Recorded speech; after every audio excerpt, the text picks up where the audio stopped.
I need morphine. Hello, everyone.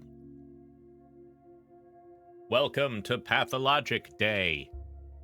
Welcome to the stream. How is everyone doing? Bridge, Annie Danny, Ominous Nya. Hope things are going well for all y'all.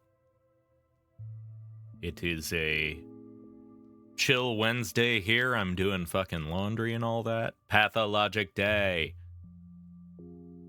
Today we continue to grind our way through figuring out exactly what is going on in this town. Off work for the next 5 days. Hell yeah. We love a long-ass weekend. I didn't get an opportunity to go out and get my coffee drinks earlier. I didn't feel like leaving. So I just have normal-ass coffee. I suspect that this will prove to be a mistake in 2.5 hours or so, but we'll see. Yeah. I think let's pop over to the game cam at the very least. 2 5-day celebrations. 5-day streak. 5-day vacation. Annie Danny, thank you for consistently being here. I appreciate it.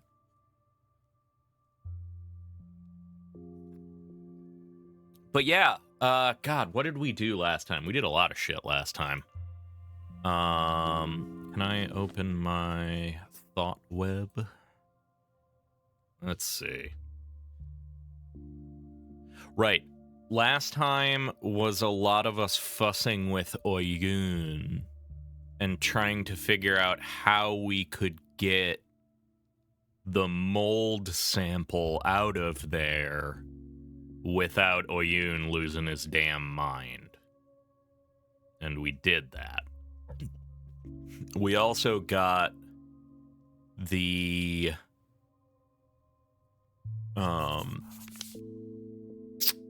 Isidore's weird puzzle box and this strange piece of wood, which looks weirdly familiar to me, but I couldn't tell you why. I feel like it's like a weird dowsing rod. We examined the mold. Tomorrow will be full of the airborne infection.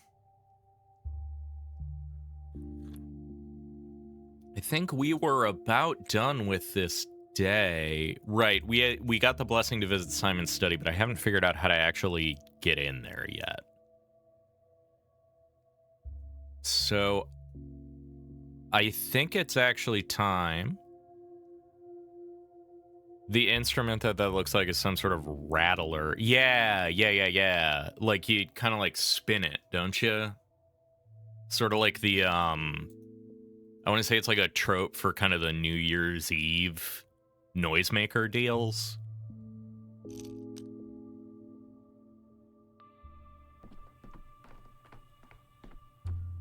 Hi, Ava. Bye, Ava.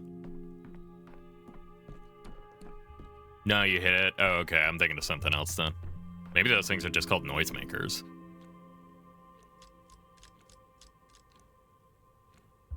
Okay. Oh, I meant to look at... Well, I hope we have stuff to do on day 3, because I didn't mean to... Oh, no, I can still go back. Okay. All right. Is there anything that we want to reset here? Vibra slap. Yeah. I remember that now.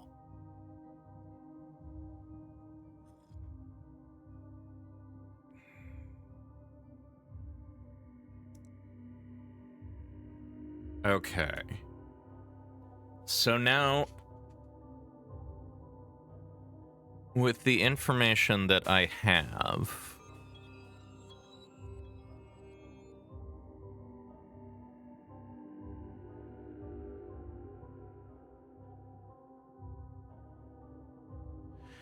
do I need to, like, reset and go through the whole day? to, like, re-imprint the effects that I've had of 2.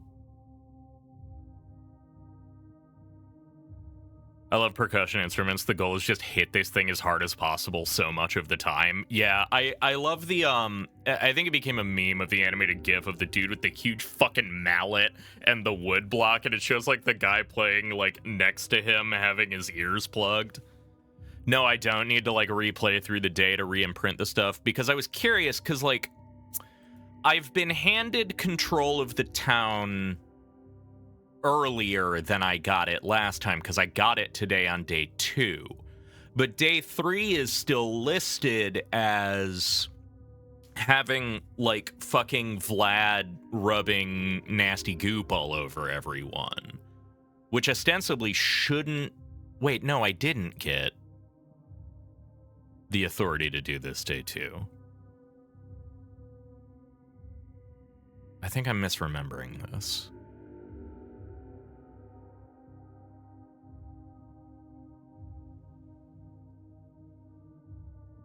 Rumors about the strange house. Okay. Several days. Yeah. You get control on day 3. Okay, so that still happens.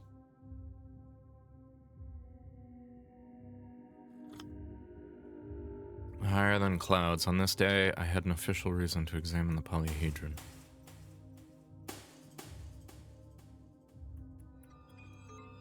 Town's authorities have been notified. The hospital reached.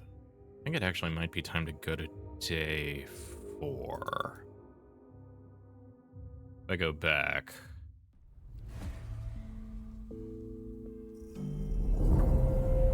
Oh, it still does warp me to the day. Damn. Okay. Alright. But I didn't reset anything, so this doesn't really do anything for me.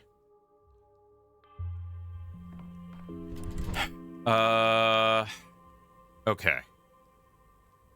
Yeah, let's go to day 4 and start poking around there and see what's going on, I think.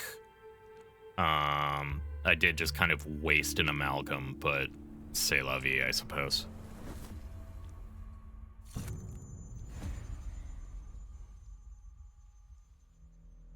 Staying at home, waiting, counting minutes. Shall we continue? Let us examine the 4th day of your tragic odyssey. It was particularly replete with dubious conduct. Dubious conduct? Go ahead and say it. Crimes, malicious malpractice, deliberate sabotage, or whatever you call it in your line of work. You are currently classified as a witness, hence I am speaking with you rather than my associates, here in your own facility, no less. You're not under arrest. Can't say I've ever felt free here. Do go on while I'm still capable of objective retrospection. Here are the facts. You happen to be the only competent doctor in a town of 18,000 facing an unprecedented lethal epidemic. Is that correct? We've been through this a dozen times. Why do you keep asking the same question? Is this part of your interrogation technique? Getting ahead of yourself again, esteemed bachelor. Please, calm down. I'm just following the chain of events. My modest brain simply can't keep pace with your blistering train of thought. It's you who needs to calm down. I, on the other hand, have nothing left to lose. You assumed executive authority over the emergency command and were, in fact, the person responsible for a number of administrative, research, and specialized tasks. Is that correct? In peril, dangerous choices must be made. Seneca, I think. Getting tired, are you? Let us be brief, then. Here are your case files. First, you attempted to flee the town on a smuggler's train, which landed you in jail, where you remained until the 5th day. Was day 4 when you found Brad Grief dead, or was that day 5? That was day 5. Day 4 was the day that he got killed, I believe. Day 5 was the day that we found his body. Nonsense. Don't interrupt. Secondly, you scathingly refused to recruit motivated volunteers to organize a corps of orderlies. Third, despite having all the means at your disposal, you deliberately ceased work on a promising vaccine. Furthermore,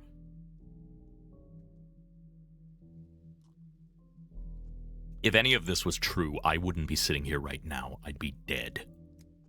Furthermore, according to witness testimony, Bachelor Dankovsky was seen digging up graves at the cemetery. Later conspiring with Artemy Burak, he led an infected person out of the quarantine zone. Clearly, you didn't sit idly by.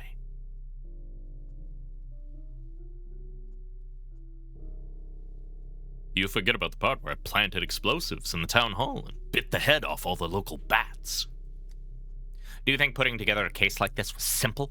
Please get to the point. As your pals from beyond the Gorkin River say, to be a falcon, the quail must quail no longer. No one there says that, but who cares? Oh yes, and most importantly, a double homicide. On the 4th day, Bachelor Dankovsky shot 2 random passerby outside the warehouses. What, will you tell me that didn't happen either? Those, what did you say? Random passerby? We're about to nail a living person to the wall with actual nails. I had to intervene. When you deny the facts, please do me a favor and explain yourself. And stop meandering. Tell me your version of the event in detail. Describe your universe, so to speak. Sure, I will.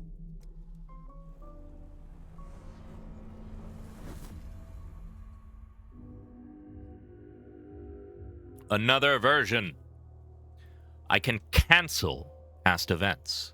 Click a gear-shaped nodule. It will turn red, meaning that the chain of events leading to that node will be undone when the day starts. Other people will forget what has happened, what has been said. Artifacts obtained within the story will be removed from me. It's crucial to cancel the failed escape on day 4, otherwise I'll wake up in prison again tomorrow.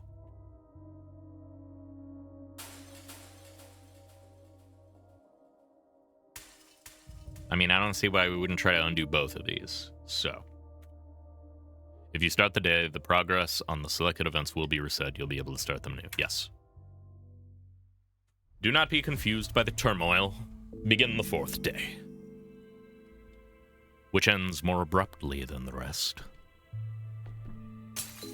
Superstitions aren't real. Okay. Let's take a look at our new situations. So, stemming from over here, me and Burak agreed to help each other in fighting the sand pest. I could find a use for his hands. Yesterday, young Burak and I struck a deal. I'm waiting for his assistance at the hospital. Stemming from I have taken power, the town's defense against plague is in my hands. Citizens await decrees, and my secretary awaits me with his morning report. Bad Grief's life is in danger. Bad Grief is believed to be Simon's murderer. I wonder what earned him such a title. The final preparations for the escape are complete. At the station, I'll have time to jump into the last car. If I try to flee, I'll be caught and caged like a rat. Or was there still a way? The town is a trap. I feel sorry for this town, but it's doomed. My life's work is more important than me, and more important than a tiny step settlement. Okay.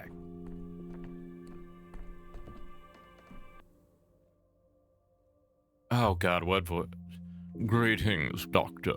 First of all, allow me to admit how utterly honored I am to serve under an esteemed specialist with a metropolitan education. Here is my report. The town is on a brink. Problems keep piling up.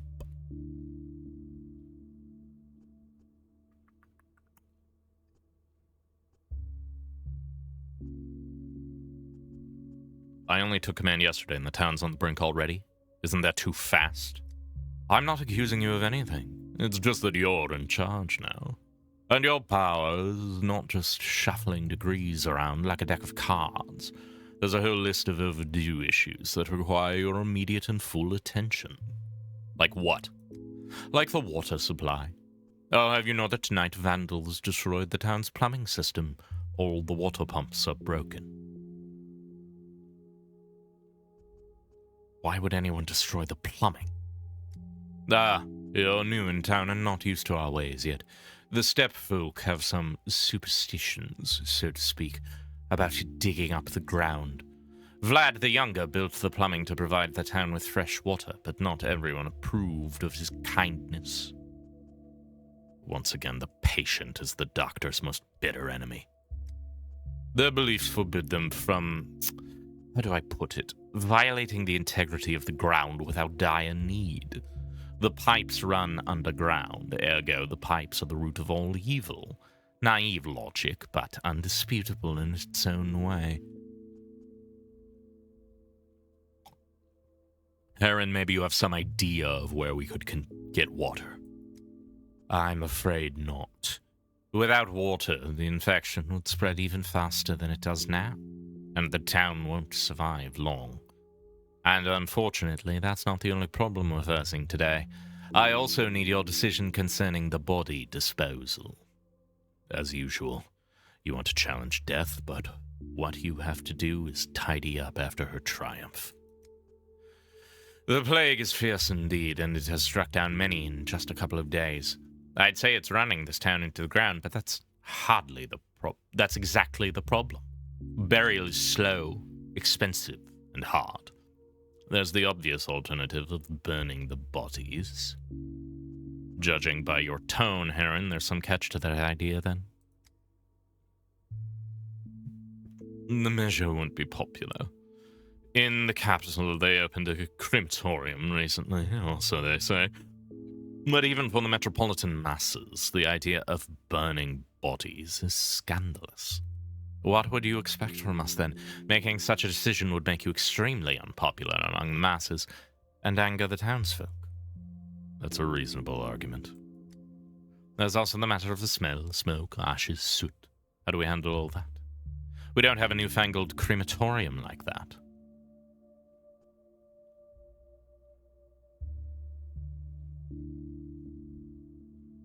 It's not really a true substitute for a crematorium, but you have factory furnaces, right? That's the best available option. Very well. I'll make your arrangements in your name today. And there's another issue. The distribute... Done now, please. I'll talk to you tomorrow. I won't get anything else done at this rate.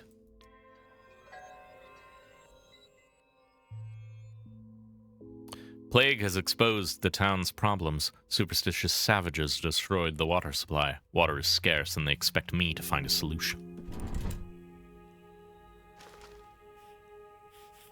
Decorate the town with colorful lanterns.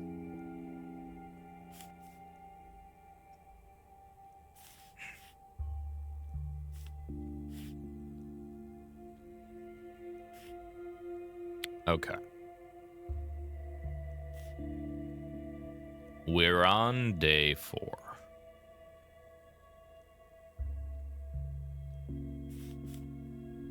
Hi, buddy. Our contagion is super low right now. That's cool. Like that. But I don't think we have decrees to really issue right now. So let's save these. I may find better options as I go. I don't have anything in here. Oh, got something there, though.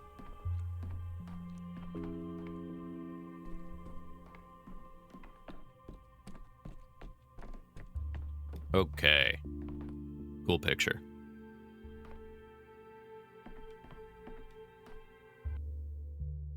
Laura Ravel, the Merciful. I noticed that some young people in the town seemed unable to find their place. Those who didn't follow the Kane's ideas or the Kin's faith. They looked for their own path but still seemed lost. Laura Ravel thought the meaning of life was to open a shelter. A stranger brought me an unusual vial today. Dr. Dankowski, I was told that you had agreed to lead the town during the plague. I'm glad that power is now in the hands of a man who is no stranger to compassion. You don't know me at all, and you say you know my relationship to compassion. Your eyes betray you. It is a tragedy to have a rancorous people in power. You, however, are free of bitter hate. It gives me hope. Please, spare a minute? Of course, I'm listening. My house has long been a shelter for anyone who needs a roof over their head. Now that the whole town is in peril, I need to play my part more than ever. I shelter those who have lost something, their home, their loved ones, their job, their reason to live on. Please be careful. An endless flow of people going through your house makes it a potential vector of infection. Yes, of course. I have helpers. Besides lodging, we also help with food, water, medicine. People are used to turning to us in their time of need, which is a good thing, but now our supplies are dwindling. To be honest, we'd be grateful for any help that the town hall can spare us. Ah, yes, Dankovsky, notoriously empathetic. You distribute water? This morning I was told that the plumbing system had been destroyed. Where do you get your water? It has, but we still have water carriers in these parts. They go to the springs in the steppe and carry barrels full of water from there. I've already arranged the deliveries. They're a very compassionate people.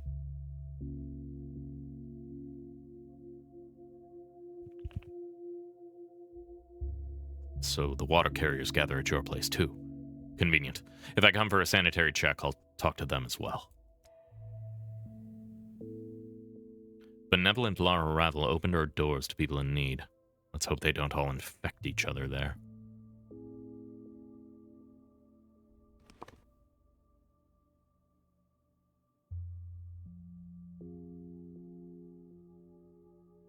Okay. There's a riot going on over there. Today, the cathedral can restore what has been destroyed. Georgie has scheduled a meeting with me at his workshop.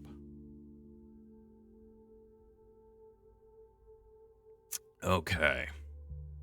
Patients are waiting for me.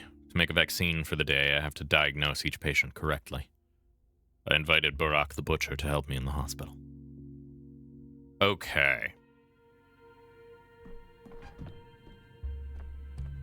Don't they trust me? As though I don't know what I'm doing. I hear it. I hear the voice from below the earth. This house was built by Farkad. He wasn't as daring a thinker as the twins, but he knew how to live into both the future and the past. Whose voice? A man was shoved into a coffin and buried alive. He's screaming, crying for help. What a nightmare. Who did this? Who could conceive of such a twisted punishment? I've heard Odongs did a similar thing to someone who wronged them. I figured it was just talk. I guess it's not. No, the Odongs couldn't do it. Their laws forbid it. Some scriptures say, "Thou shalt not kill," but has that ever stopped anyone? What are we standing around for? We have to hurry and rescue him. I don't know where they buried him. I just hear him underground. I sense him. How does it work? You hear the voice in your head, but you can't talk back. I can speak to the dead, but he's not dead. All I know is that he cries out for help. Well, do you have any information at all? Does he know where we should look for him? No. He just screams, that's all. I'll start the search of the cemetery. Oh, my mania's crazy. The cinematograph stops. If only I could leave this place and go far away. You probably want to ask why the town's fragmentation is Simon's design and not a flaw in your perception. You remember our conversations in the wrong order. No, in the right one. I remember everything correctly, unlike everyone else. Simon was a teacher to me, I suppose. He taught me calligraphy, piano, and dowsing. I don't think he considered me an outstanding student, though. He was a fool not to. Both Simon and Isidore had many students. I think it was more important to Simon that I agreed to live in the Stillwater. It's a difficult house. It exhausts most people. And out of gratitude, he showed me a few things here and there. So you can tell me about his philosophy.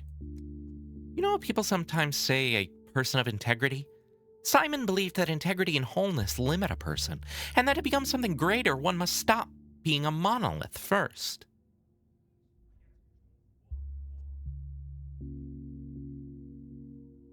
It's fair enough to realize that you're made of cells and filled with bacteria, but a person can't be reduced down to just those things.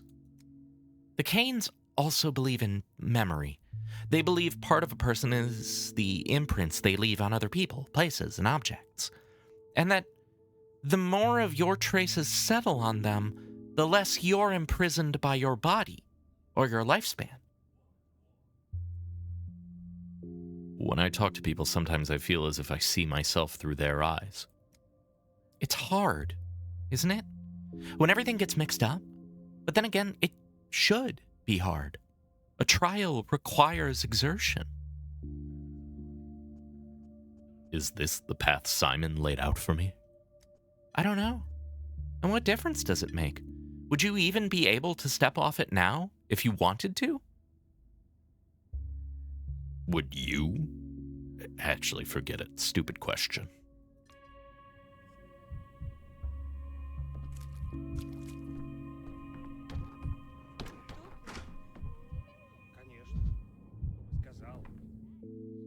Oh, so you're a doctor now? No wonder the whole theater cleared out when you showed up. I mean, everything is ready for you in the former theater. All the potions, poultices, and beds. Your assistant sent me to tell you they're ready. They're just waiting for you. What assistant? You'll see. He's the bravest one who was offered the job. You're just probably poking at boils and all sorts of nasty stuff, and some people just don't want to do that, but Yakov, he agreed. Saburov did mention something about assistants. I should go see who they hired. Yakov is the best. He's not afraid of the plague, and you didn't scare him either. And you should hear what the scary stories they tell about you. People say you brought the plague in your suitcase straight from the capital, and that you're an undercover inquisitor, and that you don't even know when you're going to have a bad day and decide to execute someone. Ah, sweet Gloria Mundi.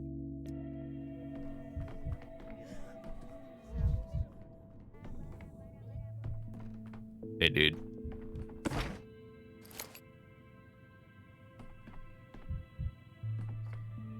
What do you have to trade again? Some stuff. You don't have any drugs, though. Ba-ba-da-ba-da.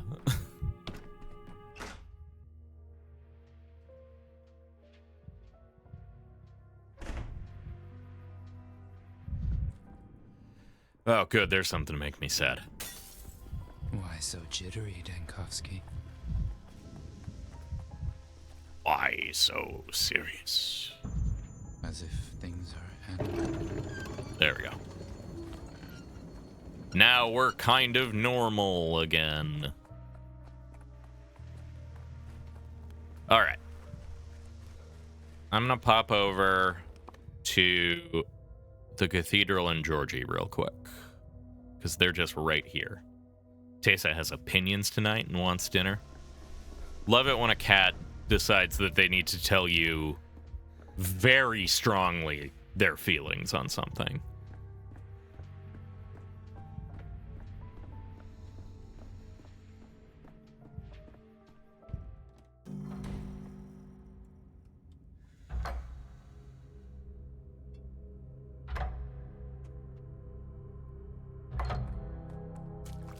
Clock's cool as hell.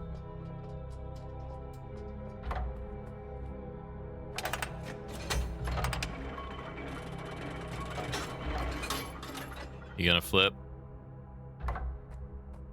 Have I already done that one? That was the one I did last time. Does it matter? Do I have to do a different one?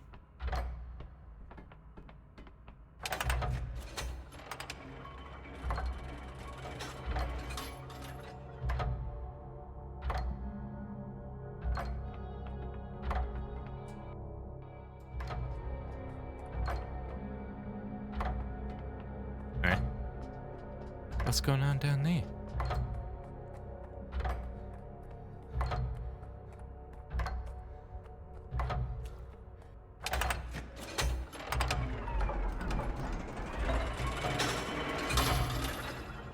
My vessel! It's restored! I don't know what those other levers do.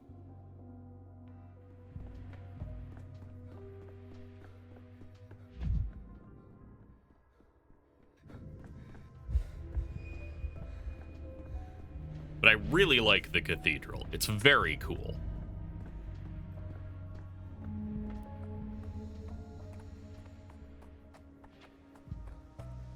I love this really rhythmic off-key piano. It's a disgrace to be illiterate. One must learn to read the signs of fate. Bachelor, you arrive at a most opportune moment. Would you mind helping me to resolve a matter of some complexity, so to speak?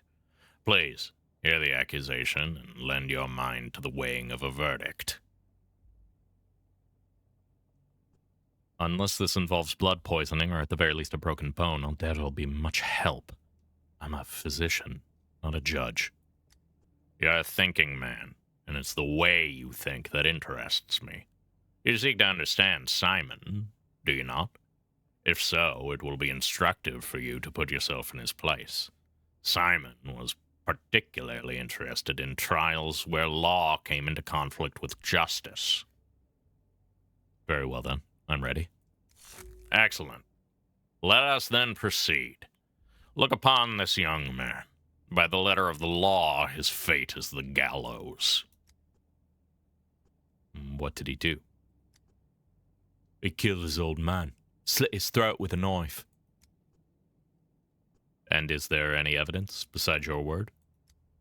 Wasn't his real father. Neighbors say the man picked up the boy off the street about 3 years back, took pity on the beggar, fed him, and taught him carpentry. But the boy turned out wild, climbing through neighbors' windows, stealing shiny things like a damn magpie, dragging his loot home. But the father tried raising him with words, with the rod, but it didn't work. And yesterday, the whole thing ended with a knife to the throat. Poor bastard. The rod? You're serious? Did your father beat you, boy? He won't answer. Seems he's mute.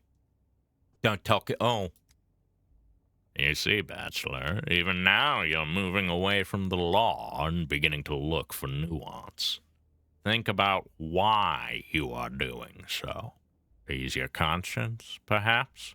To act strictly according to the law would be too cruel, would it not?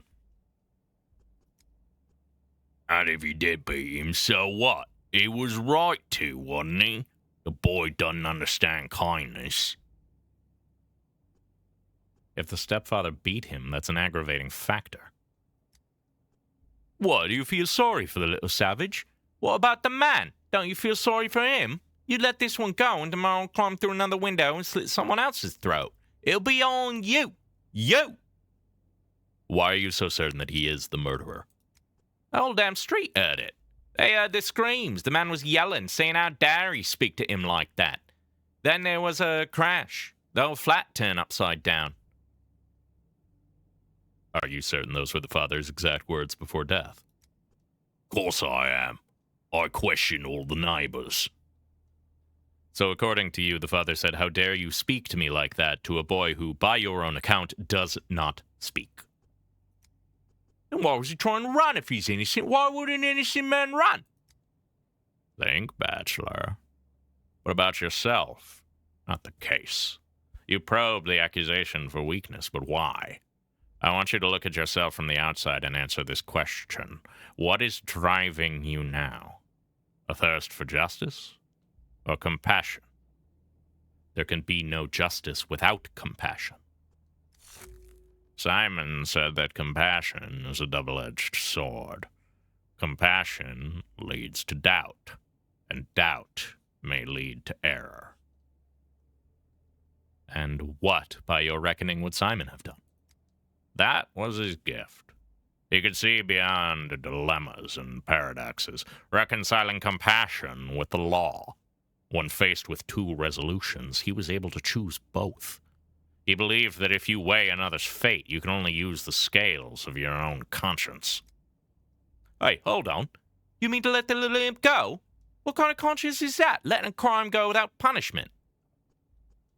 Punishment must be borne by the criminal, not by whoever you happened to catch first. Oh, so you know who the criminal is, do you? Since you've been covering for the boy the whole time. I don't. And you don't either. That is precisely the problem. Thank you, Bachelor. I shall take your observations into account when I render judgment on the boy's fate. As for your own fate, you are not yet prepared to understand Simon, nor to think as he did. But I see that you're trying. Return the day after tomorrow.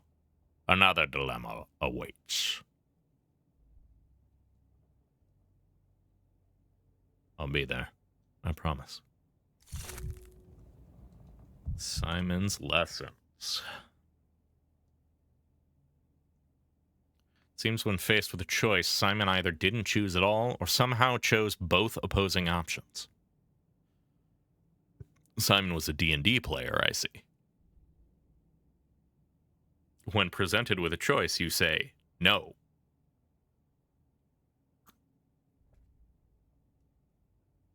I'm betting that these thought experiments with Georgie are how I'm going to be able to gain access to Simon's study. Because they said I kind of had to think like him to be able to get access to it. And Georgie is stressing how much of Simon's thought process is going on here. But we're done now. Oop. Now we go. I'm gonna go save Brad's life. If I can. I don't remember how to pull out my gun. 2. Okay.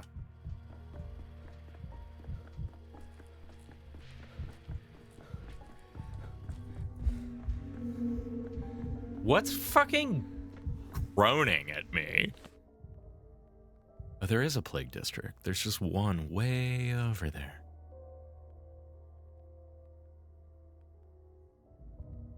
Maybe I'll stop by that and try to get a gun for the Shabnak.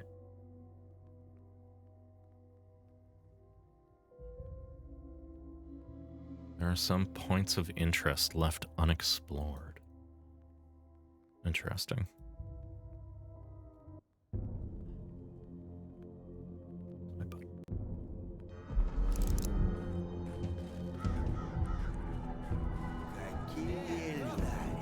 No. Back your ass up. Back your ass up.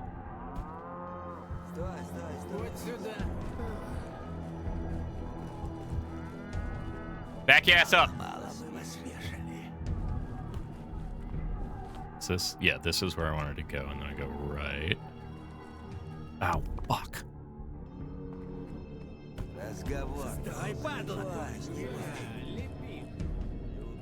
Can I go through? No! Okay.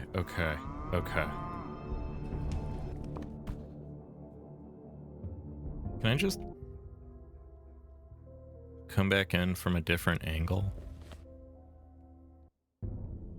Does this bring me in over here? Oh yeah, yo, my sick techs. No, lads, I'm going in.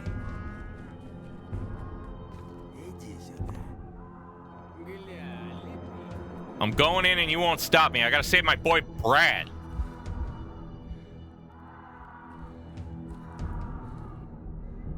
You. The hell are you skulking around here for? Who do you run with? Not one of Bad Grief's boys, are you? You don't look it. Prove the Inquisitor wrong by shooting 3 people today. Exactly. Keep walking, pal. This is me telling you nicely. We don't got time to count your bones. And what if this is my destination? Huh? Any idea what he just said, Vid? I'm fucked if I know. Either you bit his tongue or there's some kind of cant. You ain't from around here, are you? Very observant, gentlemen. I am indeed not a local, but I am looking for a local shady dealer, one who goes by the name of Bad Grief. Right. You're one of them big city fleas. Who else is gonna have a smirk that nasty? They don't make 'em like that anywhere else. What do you want, What do you want, you wine glass? I've been called all kinds of names, but wine glass is a new one. Why wine glass? 'Cause you big city saps are a brittle bunch. Drop you to the floor and you shatter. What did Bad Grief to do is to make you gentlemen want to smash his door in. He's about as local as it gets, if I'm not mistaken. That bastard killed Simon and thinks he got away clean. The hell you have, Grief? Do you hear me, you son of a bitch? You're getting what's coming to you for Simon. What makes you think Bad Grief killed Simon? Do you have any evidence? Who else? Who else could have killed him? Come on, use that big city brain of yours. Who else could have killed him? Technically anyone, even you two. The hell's you talking about now, Vid? Says we killed Simon. Ha! My man's a comedian. Bad Grief's a killer, sure as a heart attack. Everyone knows what Grief's business is, stashing goods in railway cars. Simon was mighty twisted up about it, so Bad Grief killed him. Get it? All adds up. Simon disapproved of smuggling? In my experience, operations like these never run without tacit endorsement from those in power. Huh? Is he slandering Simon? You running your shameless flea mouth? I'm gonna show you. I'm gonna drop you for that. Is that why you're attacking Bad Grief? Because he said something wrong, looked at you wrong? You bet. When word got out that the Sage was murdered, we went to the Crucible that very same day. There was a whole crowd showing their loyalty and paying their respects. And then there's Bad Grief standing there with a huge smirk on his bastard face, not a tear in his eye. I didn't cry either when I learned of Simon's death. Does that mean I killed him? You deaf? Or what? I'm telling you, he stood there smirking. Who laughs when someone like that's dead?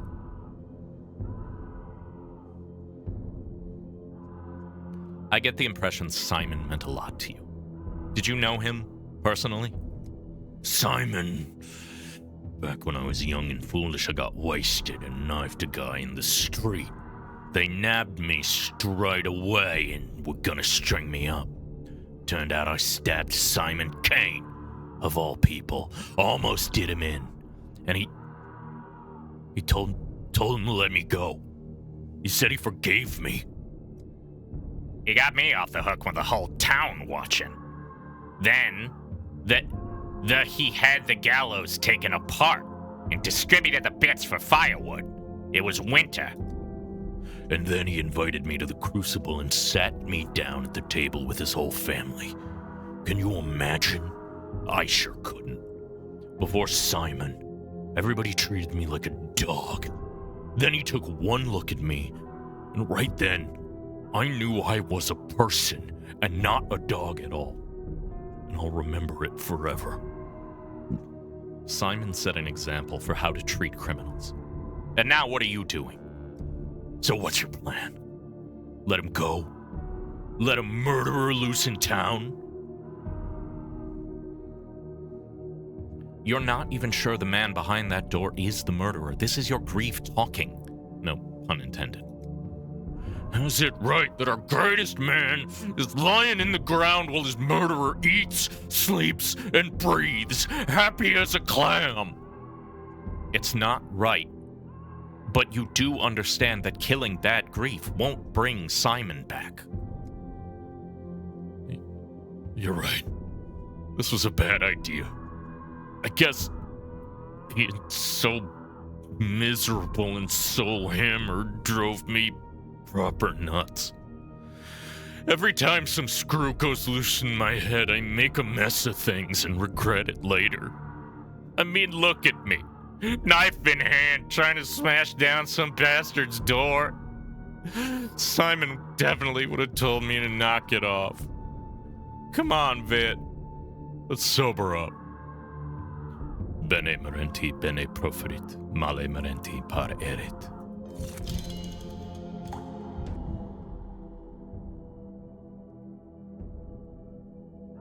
Several thugs are breaking into Bad Grief's lair. They'll break down the doors soon. Unlikely they just forgot their keys. The danger to Bad Grief is eliminated. Now all I need from him is the truth. Daniil is the only person in a 50-mile radius that gives a shit about evidence. It's like Daniil, Saburov, and the Inquisitor lady, who's Aglaya. But she's not here yet. Okay, I'd like to go inside so that I can stop listening to the screams. Hey, who the hell are you?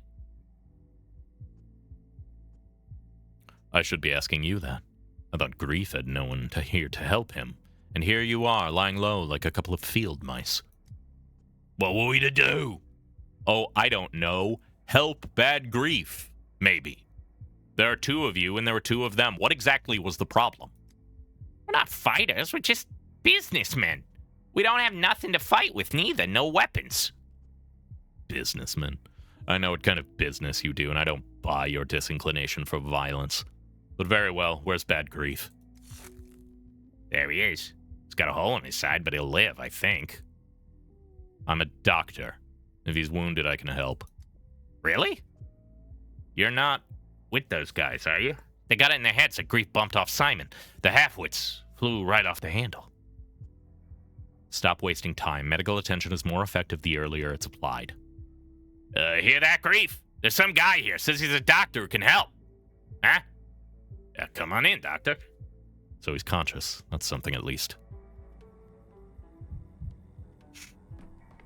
Oh, Grief, you're looking rough, my guy.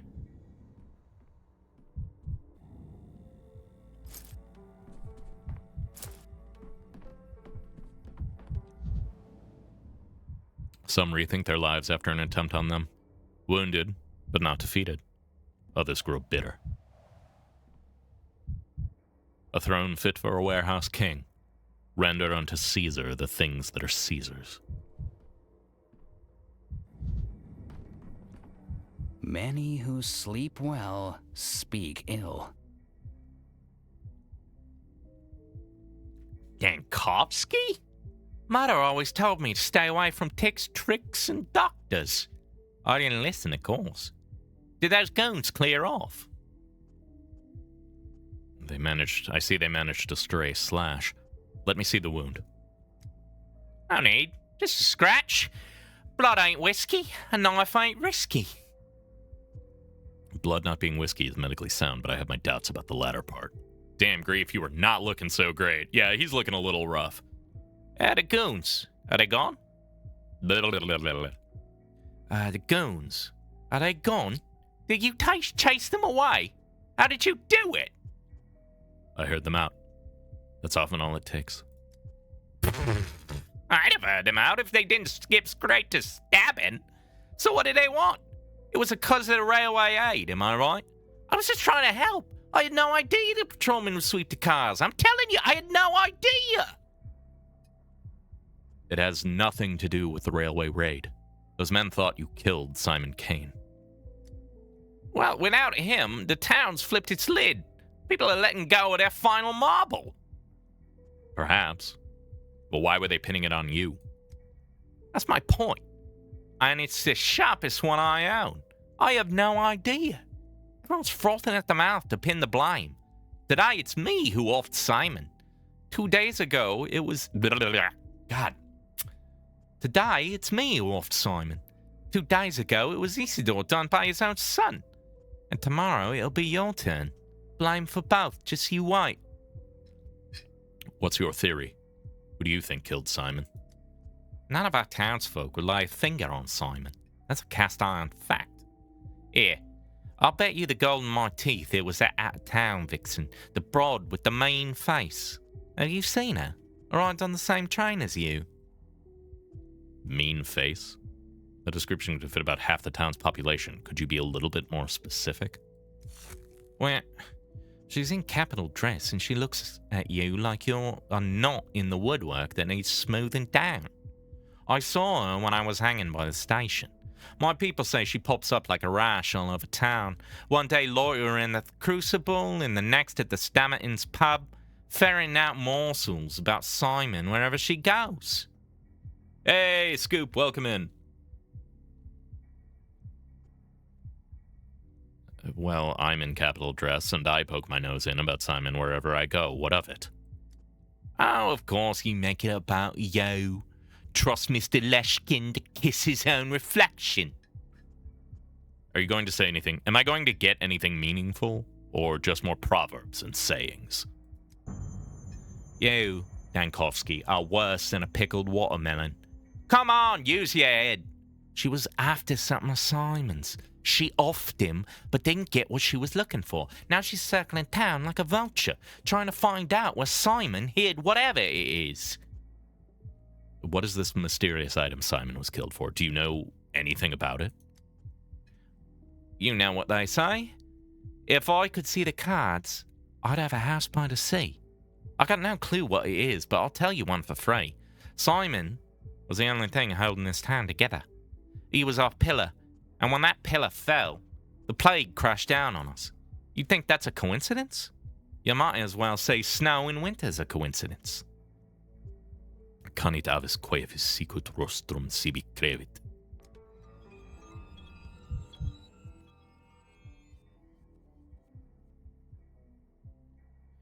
Locals are frightened by Lady from the capital.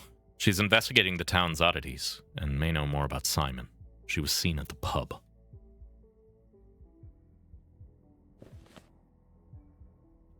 Okay.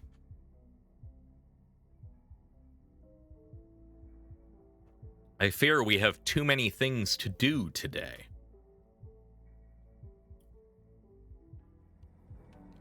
I suspect we may need to restart once or twice. God, it gets so much louder all of a sudden when you step outside into a dangerous zone.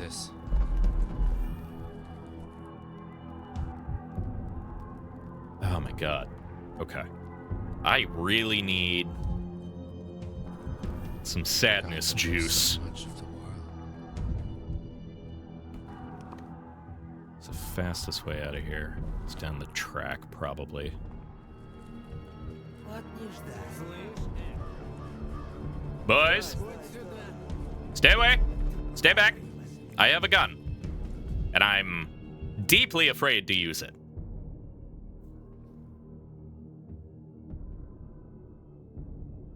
Alright, I'm just gonna keep hitting the things that are kind of en route to one another. Because this is just right here. Let's go to the pub. I really need some sadness juice. It's called gin, and I bet Andre has some. Yeah, good point. Let's go. To the bar for some sadness juice. Friendship with gin ended. Now Twirene is my new best friend.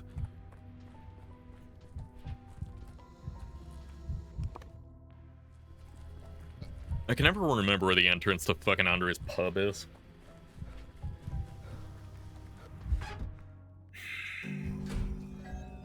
Potential outbreak, what? Yesterday the plague nearly got inside the pub. I decided to make sure everything's fine now. Is everything fine? Yeah, you all look pretty chill. Regulars. No one here stands out from the provincial drunkards. I'll try questioning the staff and other patrons.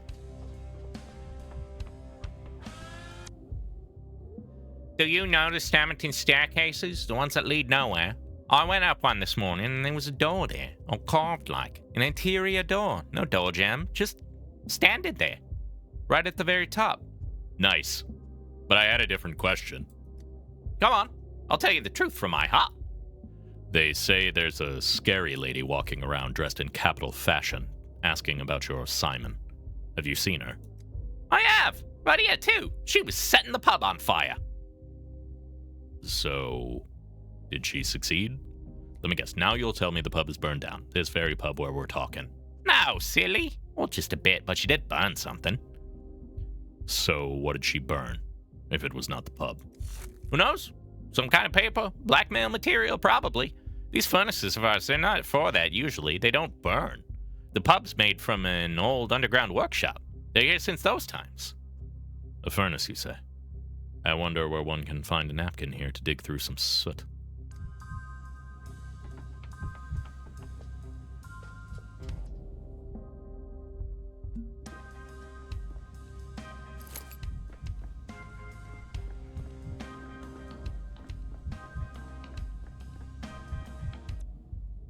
Everyone gets a drink on the house today.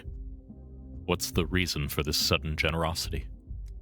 I said gin particularly because I don't particularly enjoy gin, but honestly many alcohols would work. Yeah, fair. Gin is kind of uniquely, like, British, I feel like, in a way that fits both the translation and Dankovsky in terms of, you know,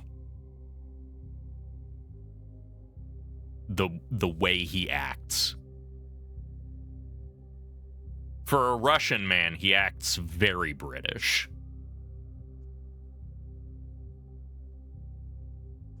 As if you couldn't guess. Your deeds are legend in these parts. You saved Andre, saved our pub. You get 2. Didn't save Kulan. Yeah, Dankovsky would be a gin guy. Right, see what I'm saying? Kulan? Oh, the other dancer. Kulan will help others. Her blood will become part of the vaccine that saves the town. Or it doesn't, and then no one will survive, probably. Poor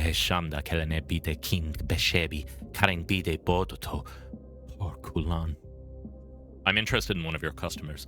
She wears clothes in the capital fashion and she asked about Simon. Oh, I remember her. She played chess at a table over there with one of the locals. I noticed her at once because, you know, she looks like her every step is a capture en passant. I don't understand. Does she have a limp or what? No, I was meaning to say she's evidently very intelligent. I fixed a complimentary arrow for her on the house, so to stay, and I got the wrong drink. She pushed it to the edge of the table like I'd served her bull bile. Which of the locals did she play with exactly? I don't remember. Got caught up in the bustle. What does it matter anyway? He's lost all the games to her. Every last one. There's a word. Pedigree. That's her.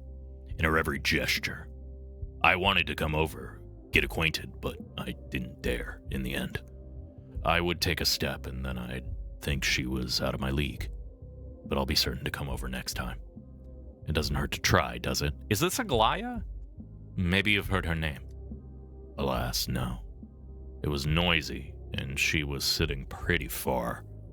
I've heard her voice, a little hoarse, but I didn't get the words. Are you sure we're talking about the same woman? I am. There's never been another like her in this den. She makes my skin crawl. How can that be? Everyone has seen her, but nobody can tell me anything of use. No one even knows her name. She's good at keeping secrets, knows the value of words. You can see that at once by her look, by her walk. Sounds nice, but this won't help me find her.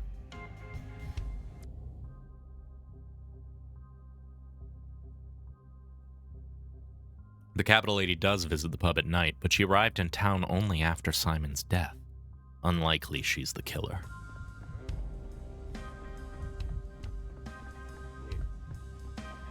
Anyone else to chat with? Drink with me, Tene. Remember Golgoyken. What was that name? Feels familiar somehow.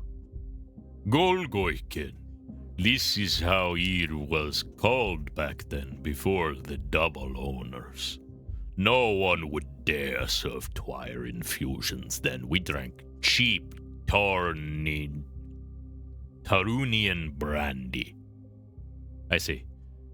Have you seen a woman with a wicked face here? Shugtai again, her is not a woman. She's a steppe man-eater, a Shabnak. When you see her, you don't see nothing after that, ever. Have you heard her introduce herself by chance? I'd like to know her name, I mean.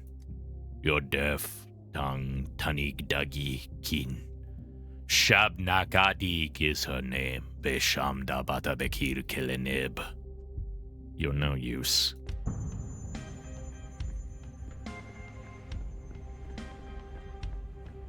Bum, bum, bum. Oh, hey. A firm hand's useless if the heart is soft. Dankovsky.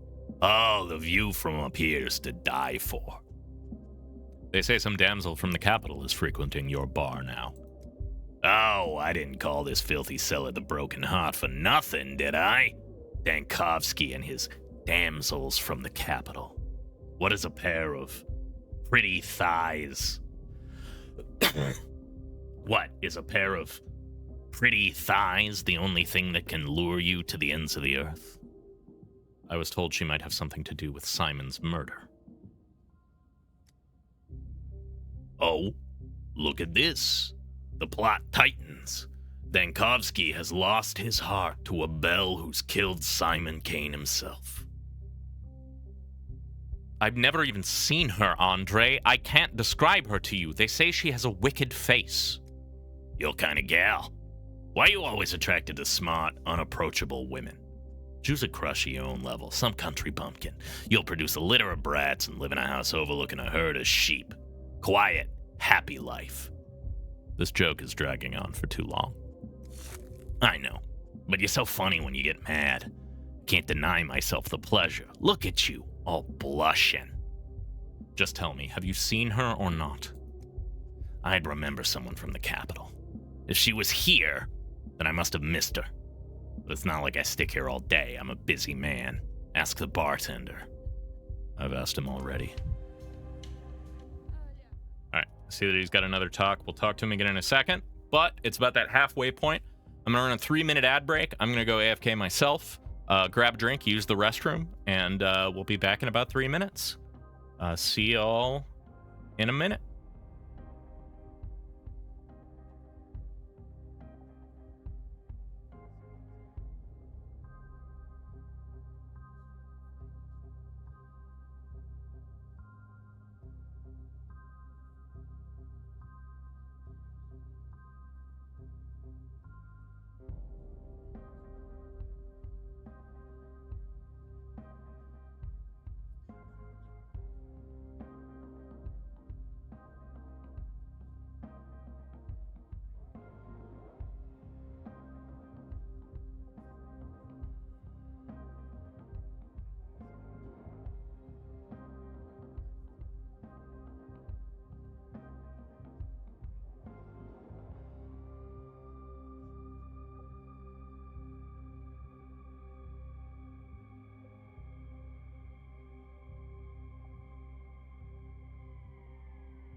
Hello, everyone. I'm back.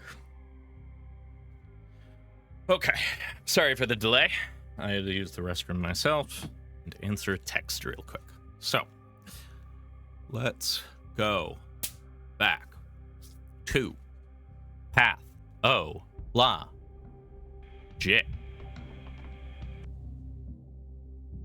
Wait. You're Ava's lodger, aren't you? I haven't seen Ava here for a while now. She used to visit every day, but now she avoids the place. What happened? Ava used to spend her days in this den? Not surprising, I guess. What else is there to do in this pitiful little town of yours? With all due respect, of course. If you say so. I do miss our conversations, though. She's an incredible person. It's like she lives among us day by day, but by night she goes off to sleep on a cloud, and there's a cloud tangled in her hair like a feather. That's why she has that look. Sometimes the mistresses of the town lack some of her qualities. I mean the white mistresses, of course. The white mistresses? Are there any other ones? Of course there are. The scarlet mistresses. The dark ones. Haven't you heard about the late Nina Cana? She was 3 yards tall, maybe 4, and she could bend a candle flame with her gaze. And you believe these tall tales? Oh, no use explaining that. You need to live here to spread your roots through the town. That's when you'll understand. Tell me, have you met any other interesting ladies to talk to in these last days? They say there was a guest from the capital here. I have. We talked and then she left. Everyone leaves this place. You talked with her? I'm in luck. Could you share the secret of your conversation with me? She's interested in, miracles. She told me there were no miracles in the capital anymore, just cheap tricks. Smoke and mirrors, moving pictures. How I wish someone opened a cinema here. Did she introduce herself? What's her name?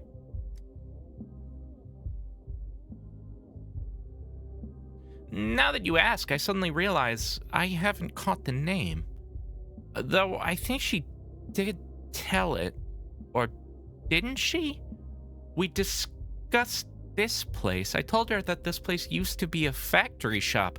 Even the furnaces are still here. She was interested. What interested her, exactly? The furnaces? I think so, yes. She asked if I had any matches. She definitely wanted to burn something. Thank you. You were of great help. I'm a simple man. Why talk when you can fight? Why the long face, Dankovsky? Did someone die? Ah, so you're drinking again. What's the occasion this time? I'm alive! Do I need any other reason to drink?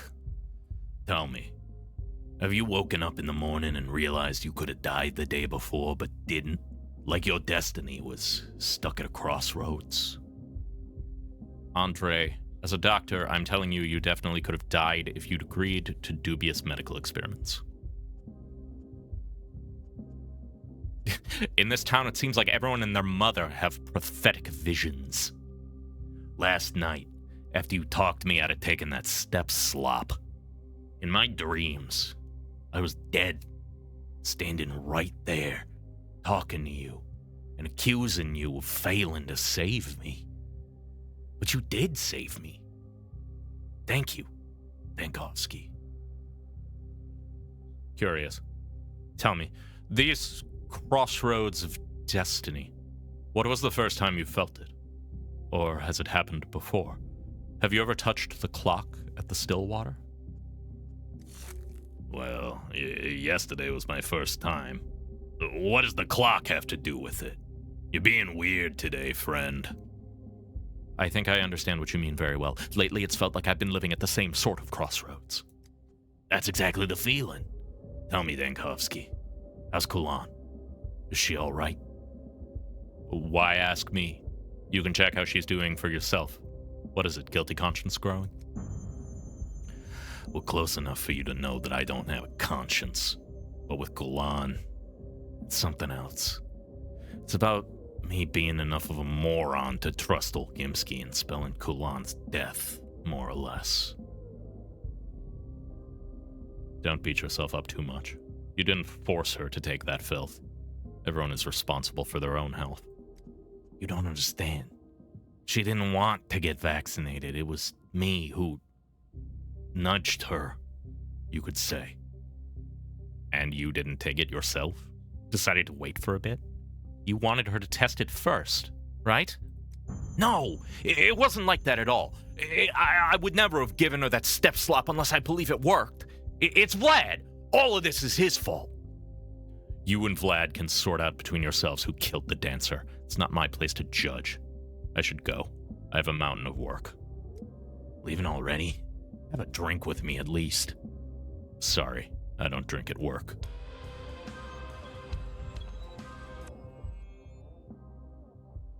He who drinks wine with bad water shall not be poisoned. Andre Stomaton is fine, as are his loyal patrons.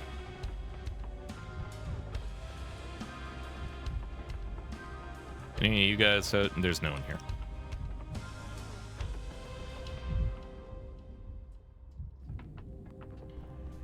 There's no one here.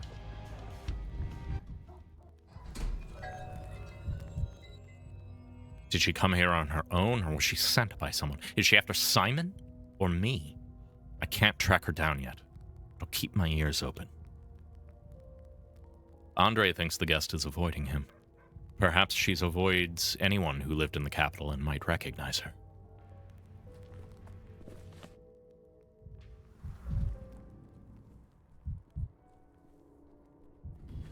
Oh god, right, the cemetery. I do have a shovel.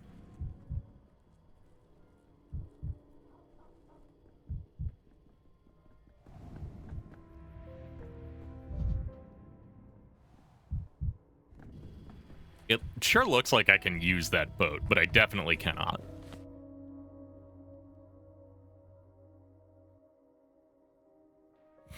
Well, let's go dig a man up. Any screaming men?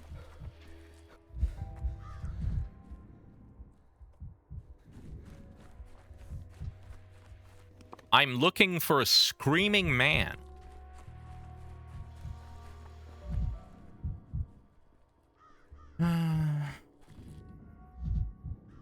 Oh, hey, it's probably where all the fucking birds are, huh?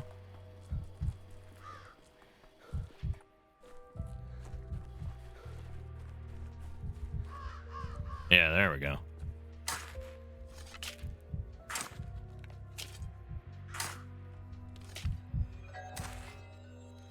Oh my god, is that Ruben?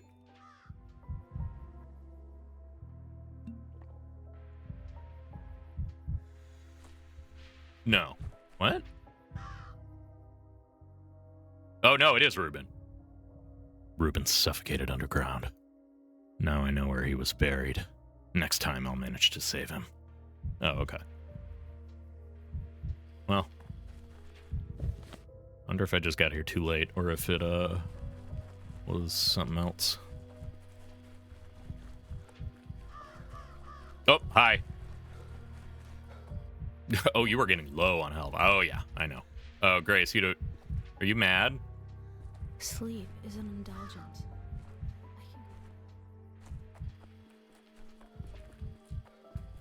Grace, are you mad at me?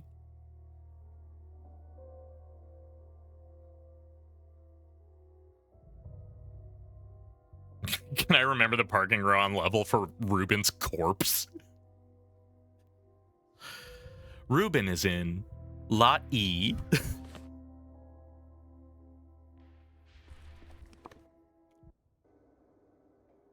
Alright, willfully going to an infected zone so that I can get some goo, so that I can build a gun, so that I can shoot a ghost.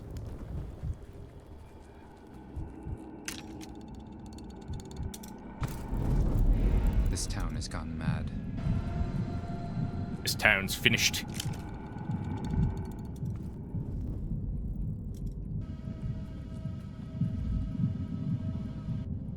You guys got any creepy flowers?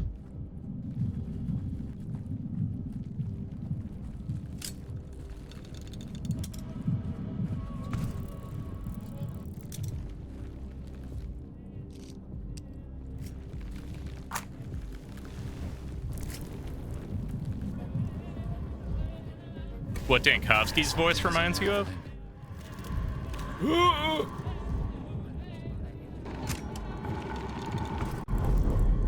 Oh shit, that's a person. Fuck. Oh, it's the English VA for Android 17. That makes sense. I still get Revenge of the Sith Hayden Christensen from him. Ah.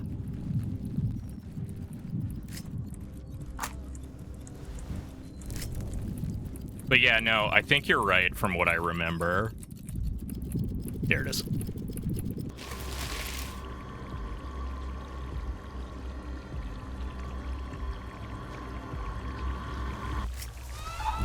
Oh.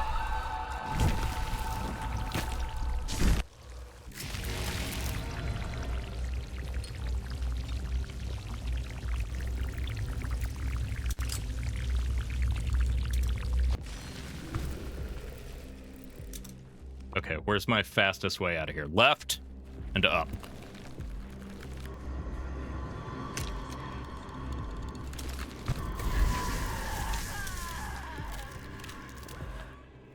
Left and right.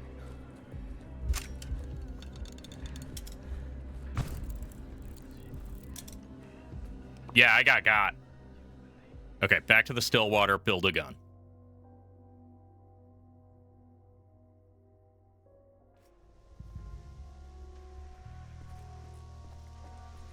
Oh, no, I didn't think that you were saying it actually is him, Scoop. I was saying I agree with you. I just also get the Hayden Christensen Revenge of the Sith broody angst as well. That's what I was saying.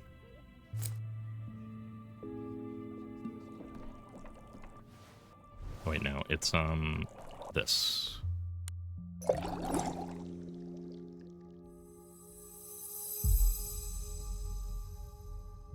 Okay. We have the projectile. Is that 4? It's like a unique one, isn't it? Yeah. No, it's 3. Okay.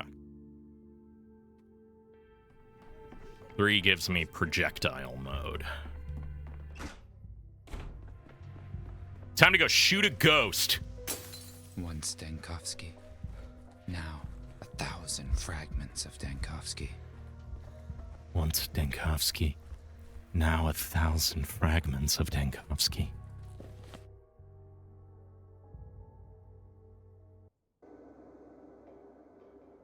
From my point of view, the sand pest is evil.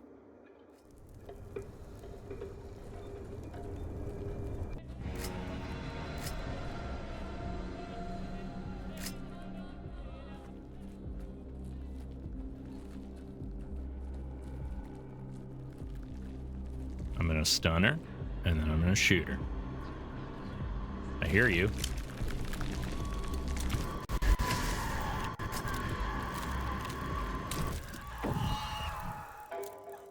The Shabnak subsides. Let's go!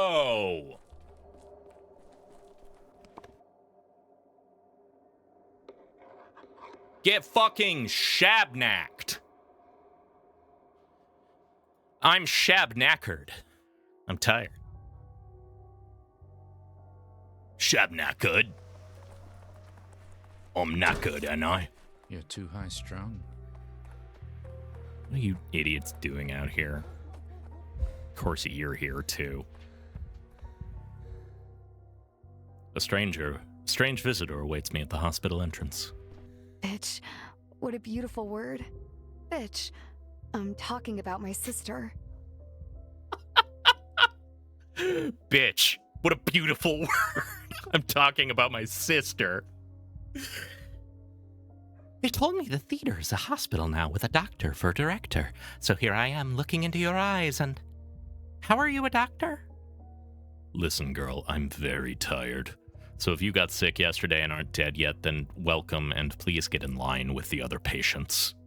What a voice clip, right? I love that so much. That's up there with, I need morphine.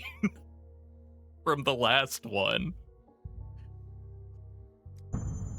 I will never get sick, much less die. And I don't need your help, idiot. You need mine. I don't recall asking for help. Of course you didn't. You don't know how to talk to people. And you aren't clever enough to see what you need help with. I'm just so kind. I can forgive stupidity. So that's why I came on my own. Not clever enough? Me? Well, definitely not me. Ah. A teenager wearing a fishing net as a cloak is offering me help. What kind of help? Are you going to catch a bunch of fish for me? I see you're swamped with patients here. There are more of them than rotten apples in autumn. But my hands work miracles. They can take pain away. I could use an extra pair of hands. You're still a child, of course, but I don't have much choice here. I'll allow you to sign up as an orderly. Let's go. I'll tell my men. Orderlies are just errand runners. I am a savior. I heal with my hands. I can pull pain out of a person the same way you pull a coin out of your pocket. The hospital will suffocate without me. Pull pain out? How do you do that? Every illness comes from the heart. The body is nothing more than a reflection of the spirit. But you need not understand that. All you have to do is believe. All you have to do is believe. If you don't let me in a few days, your hospital will vanish. Ta-da! It doesn't matter if you like me or not. What matters is the people inside. Don't you agree? And what are you going to do, exactly? Save those you write off as doomed. I don't think it will hamper you. You can't even begin to comprehend the parts of the body I work with. Dad put me down. That really was his expression there, wasn't it? Who knows? Maybe your presence will calm someone. All right, come in. But don't go around calling yourself a doctor. Don't get in the way of real medicine. Understood? Don't call yourself a doctor. You care more about words than what actually matters, scholar. All right, I'll obey. I'd say don't get in my way either, but you couldn't even if you wanted to. Remember the rules, girl, and don't interfere.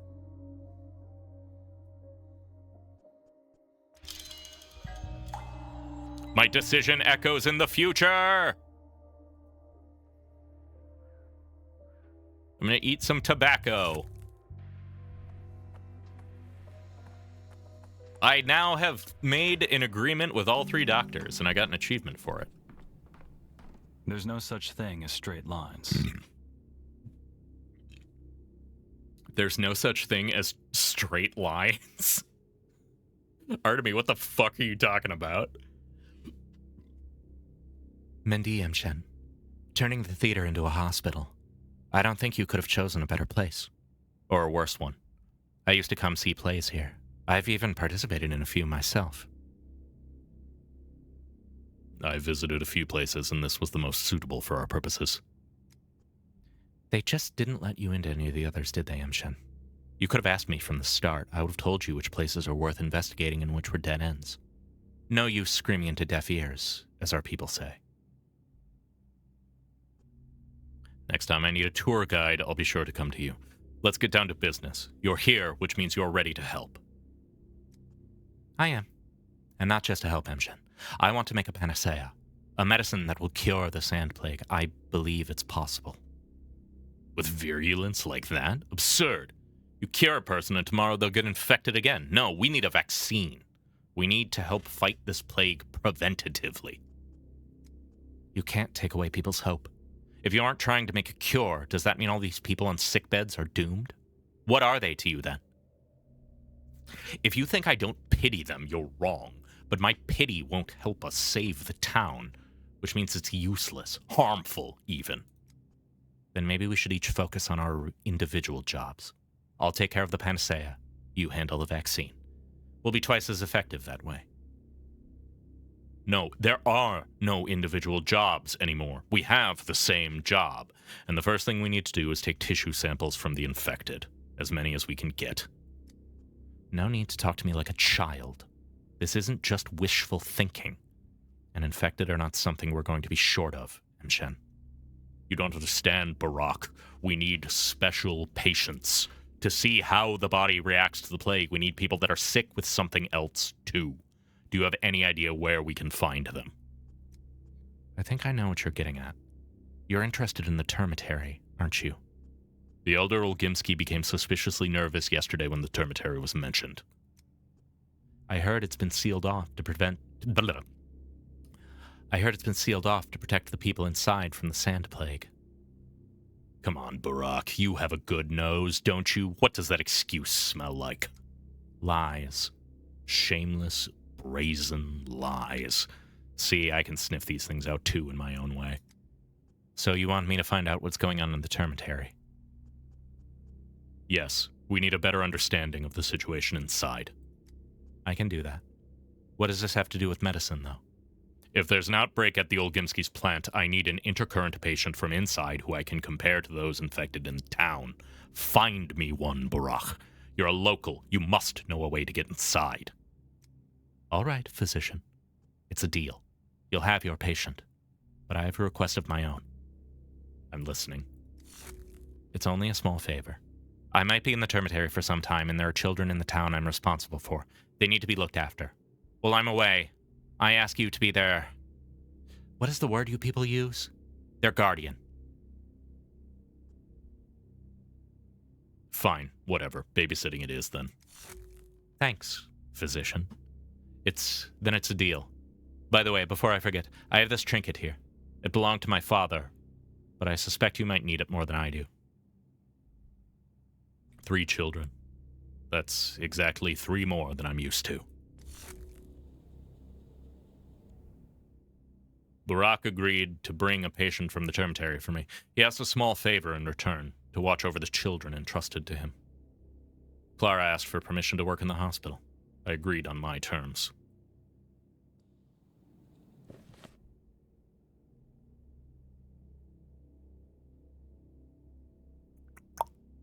Okay. Yakov Little. My assistant. Why did he show up? Where did he even come from? There isn't a school here. I didn't ask for an assistant. And they didn't ask for him to climb into the jaws of the plague with me. I never asked for this. Neither snow, nor pain, nor heat, nor gloom of night. Doctor, there you are. I've been appointed your assistant, though my education, in short. I'm not even a veterinarian, just dabbling in medicine, really. I hope you don't send me away on the first day. I forgot to introduce myself. Yakov Little, at your service. I'm not used to working with amateurs, I'll tell you that. But I see that I don't have much of a choice here in this backwater of yours. True that. The late Barak was our best doctor. I love Yakov. He immediately struck me as a you character for some reason. I don't know why. The vibes just felt very you to me. True that. The late Barak was our best doctor. The second best was his student, Stock Reuben. But he's vanished into thin air. Maybe Reuben fell victim to our pest, too. They do say doctors die like flies in an epidemic. As for me, the governor's people found me. I used to do some stitching on them when needed. And that's purely a vibe call, I will say. No judgment on this part.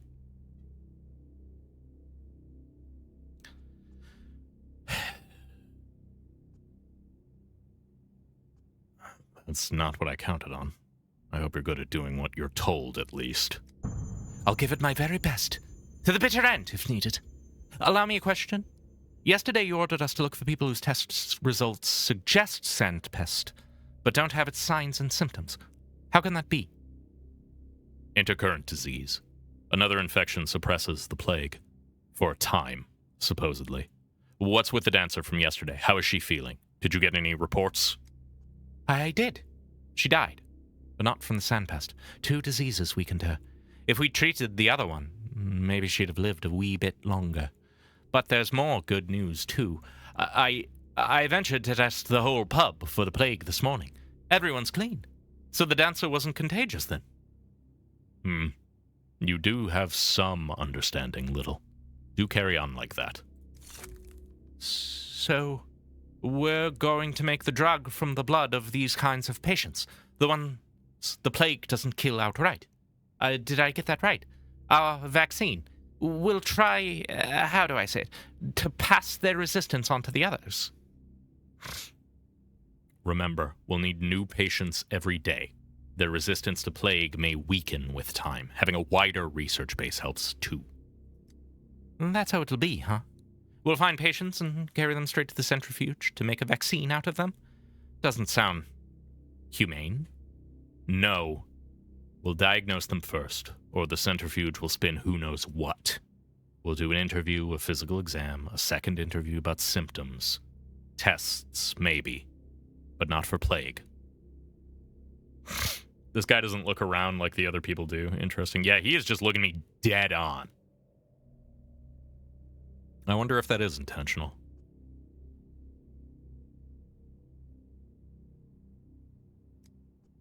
That might be a quandary. The microscope you brought from the capital, we installed it like some monument, but we couldn't find any slides or reagents for them. We're looking for them. He's very earnest in a very intense sort of way. Yeah. We'll try to do without the microscope for now. Might even be for the better while you're still learning. We'll find everything. It's my first day working. Please don't be too harsh. It's bedlam over here. I've only just discouraged the orderlies from plundering other costumes beside the birds' ones. The only person in town who gives a shit what Dankovsky has to say. It's him and Ava.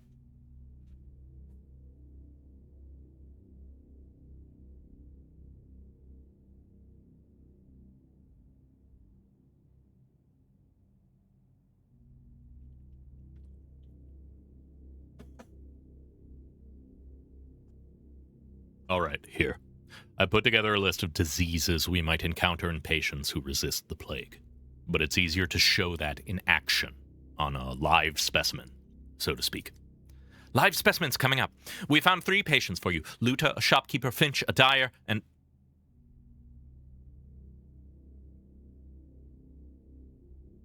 You haven't filled in their medical chart. How can we work without proper paperwork? You have 1 minute. I'll let it slide this once.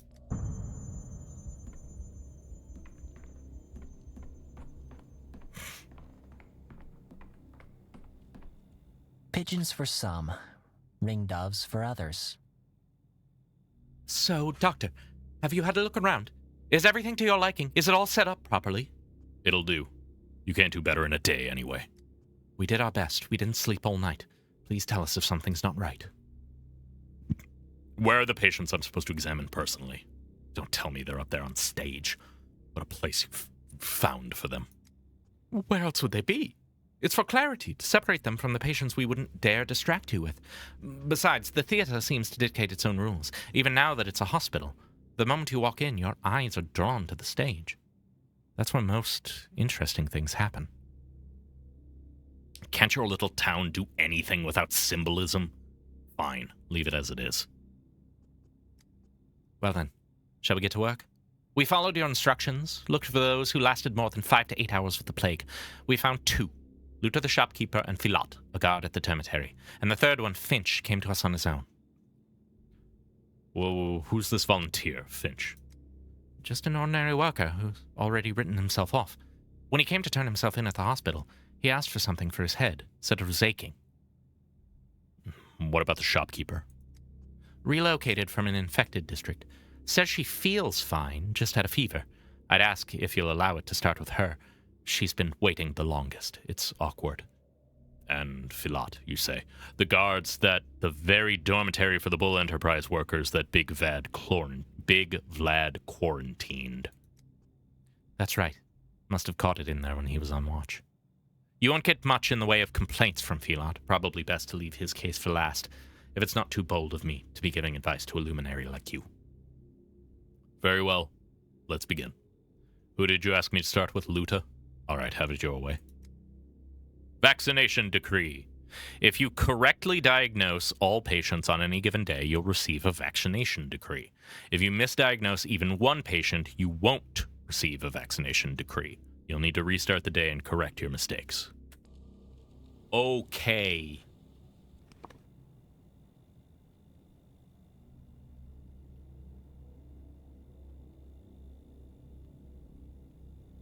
Luta, age 31, married shopkeeper, 4th day of the plague. She lives in the hindquarters. She is a smoker, and she apparently has a fever. I'm healthy, just so you know. I don't have anything. Why did they bring you here then?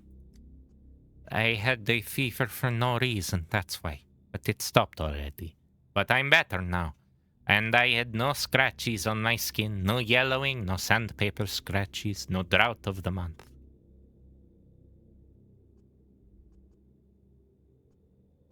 What circumstances preceded this fever? Our house was cleared out after the infection came. People were sent away where there was space. Some were lucky and ended up in an empty living room. Some got an attic or a cellar. Us, we were put in the boiler room. Boiler room, you say? Was it turned on? Vaccination decree. Of course. Of course. The air was so stuffy in there, I tell you. But there was a silver lining. No sickness can survive that hellfire. Convincing, but I'll still need to examine you. Please, undress there behind the screen. All right.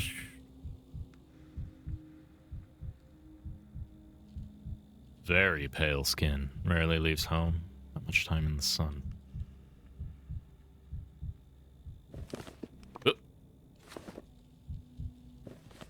Okay, let's see.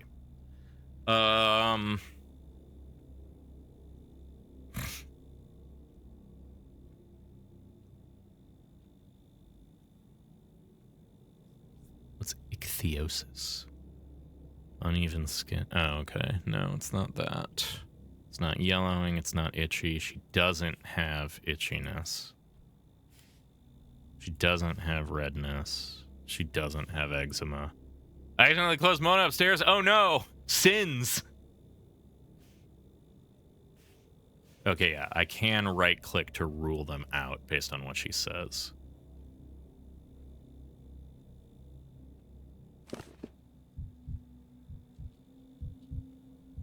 Alright, show me your back.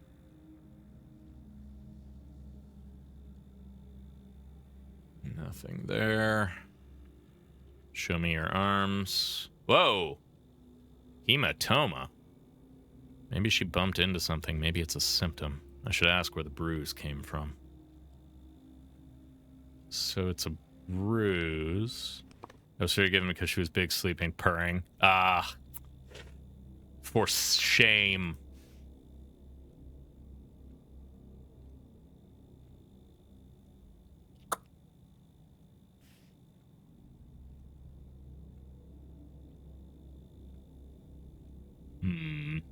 Oh, hematomas. There we go.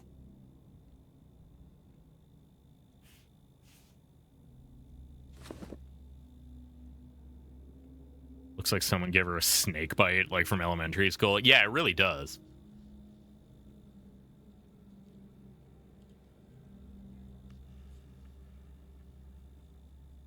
Show me the back of your legs.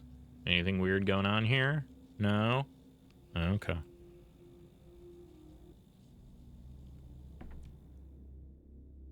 You done with the exam, Doctor? Can I go now? Absolutely not. An examination with no questions asked can only happen at a morgue. I told you everything the last time, but if you say so, you're the doctor. Little, you should come here.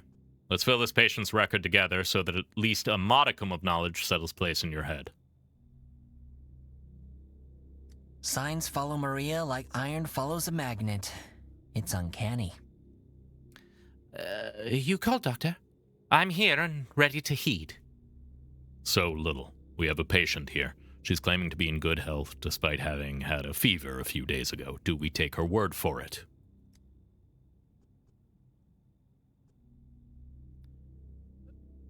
Well, if she's had a fever, There must be a reason for it, and we have to find it. Remember this. A patient's self-evaluation may be incorrect. That's why you must ask specific questions about the symptoms, about what's come up during the exam, and about the patient's circumstances and daily life. I think I get it. In theory. God knows how it plays out in practice. I'll demonstrate. Observe and learn little. I won't be around forever. The patient is running a temperature, in other words, a fever. Open my ledger and look up fever and tell me, how many conditions is it listed as a symptom of? Where is fever? Oh, there it is. No, we're not fever, there it is.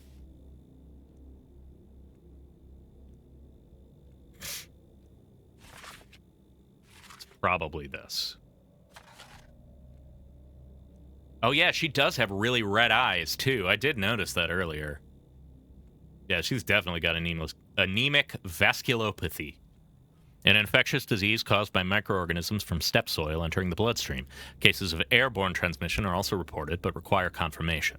The infection leads to anemia, which can manifest as pallor, muscle weakness, and weight loss. Occasionally, patients may experience localized bleeding and hematomas. Acute cases display burst capillaries on the eyes and high fever. Risk groups, peasant plowmen, gravediggers, and other various types of people working with soil.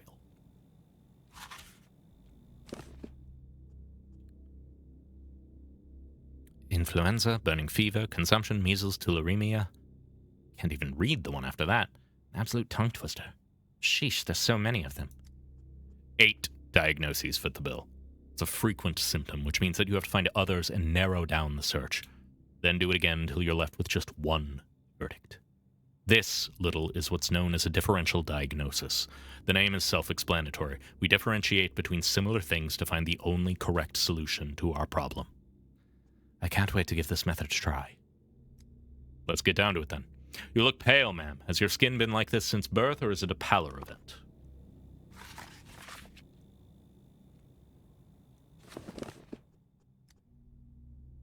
It's not like I get to look in the mirror a lot, living in the boil room and all. But I don't think I've ever been pale. Rich do-nothings are pale. Me, I am a commoner. So, pallor isn't typical for you. We're marking that as a symptom. Little, add pallor to the fever in the record, and what do we get?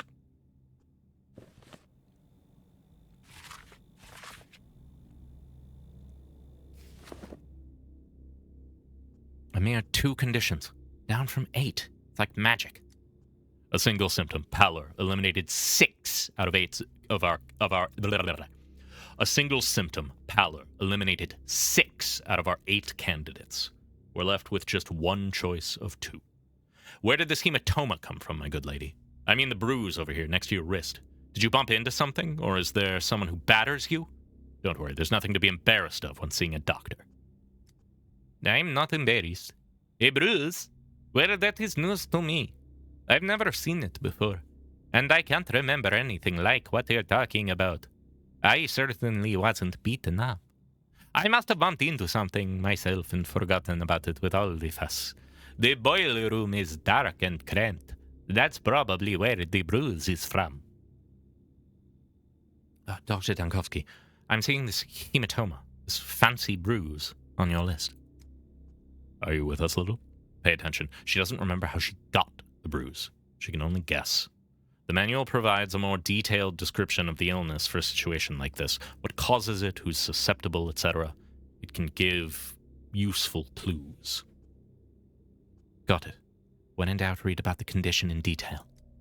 Practicing medicine takes more than checking symptoms against a list with a schoolboy's diligence. You have to bring your reasoning into it. Here's one way to do it. Tell me, my good lady, do you garden? Do you grow anything? Anything at all? From roses to cucumbers? Cucumbers? Roses? I'm not following you at all now, Doctor. No, I've never liked digging and shoveling earth and all that. There. Earth. Does the boiler room you've been relocated to have an earthen floor by chance? That's right. It does have an earthen floor. The boiler room isn't really suited for living in, but in these times I'd be ungrateful to complain. How did you guess, Doctor, about the earthen floor? Earth. There was something about Earth in the manual. She could remember where. It's simple. All kinds of things can be found in your local soils, including microorganisms capable of disrupting circulation. Hence, the pallor. The bruises were not caused by trauma. A hematoma appears when a blood vessel walls are damaged, either by an external force or, as in this case, an illness. And the infection can be contracted from contact with Earth. We found our diagnosis. You're a genius, Dr. Dankowski. We're lucky to have a simple and clear case on our hands. I can foresee it's going to get worse from here. Bravo to you anyway. You're a true master of medicine. So the patient has the sand pest alongside... what's the other diagnosis? I'm going to fill in the patient's record now, and then you can read my verdict. What about me, doctor? Where am I to go now? What happens next? You will remain here under observation, and your blood will be used for the vaccine. There's hope that everyone can benefit from this.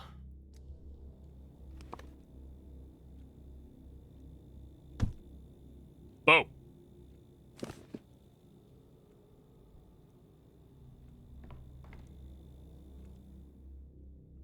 Are you gonna burn me? Where did you get that idea? It's not exactly a secret. The whole thing is like putting out a wildfire. Someone's house is under suspicion, it's torched. If someone sneezes, the entire town's district sealed off. Sick and healthy folks alike. Then those who do have the sand pest are marched off and burned. That's not true. We do nothing of the sort. Like hell you don't. Nothing of the sort. You ought to peek outside your study more often, Professor. The town isn't Milan during the plague years. Elephantum ex musca fascis. Or as my colleague Barack would call it, you let a bullfinch out and back comes a bull. Mr. Tiny here told me I could be useful to you. Before I die, that is. Said you can find something inside me that slows the pest down. So, go ahead. Find it. What do you need? Do you want to draw some blood from me? Alright then, where did they bring you in from? I walked here. From home. Caught it from my neighbors. Knew as soon as the skin on my chest started peeling away. So I waited a day, and the neighbor's scream stopped in the middle of the night, and I went to check on them in the morning, and they were all dead. Me, though, I was alive and walking, and now I'm here. Why do you need to know, Doctor? Finch, 42, single, dire, 4th day of the plague, tanners, drinks in moderation. He had peeling skin.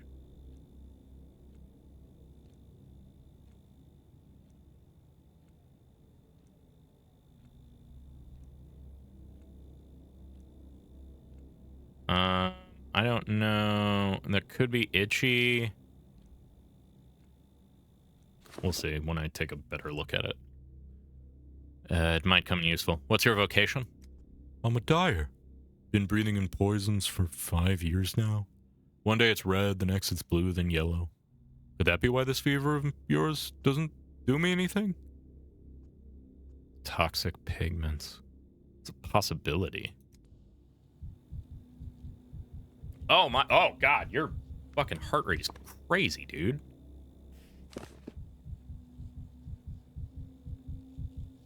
That peeling skin he mentioned. Unlikely to be the stone disease, most likely eczema. Heartbeat's too fast, but that can be the case of personal trait. I'm a dyer. I die. Dies. Alright. We listed as eczema. Alright, show me your back. Nothing weird. Show me your arms.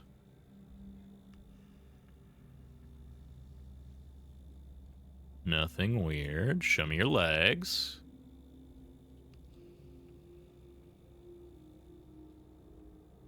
Ooh.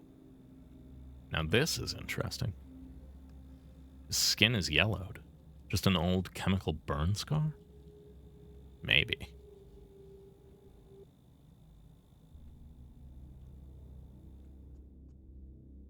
Have you sorted it out, Doctor? Will I be useful in your remedies? My vaccine.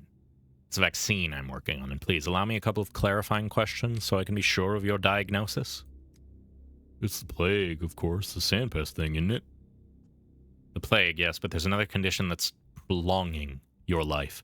You said it yourself. Your neighbors didn't survive the night, but you're holding up admirably.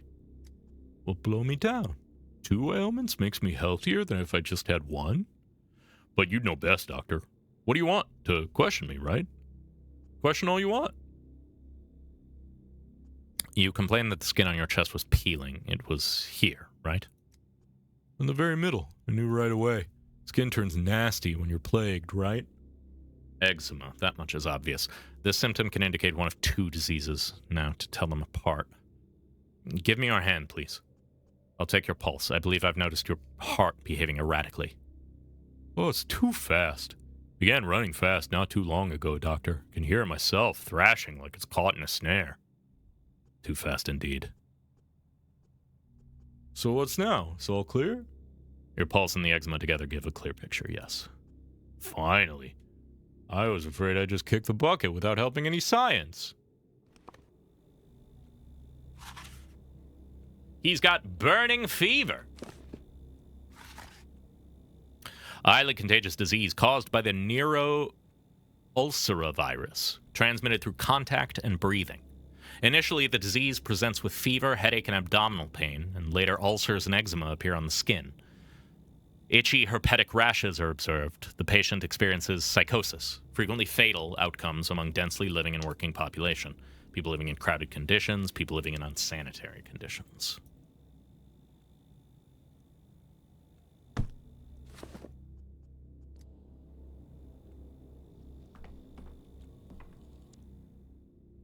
And that's the story of my life and the times up to the present moment.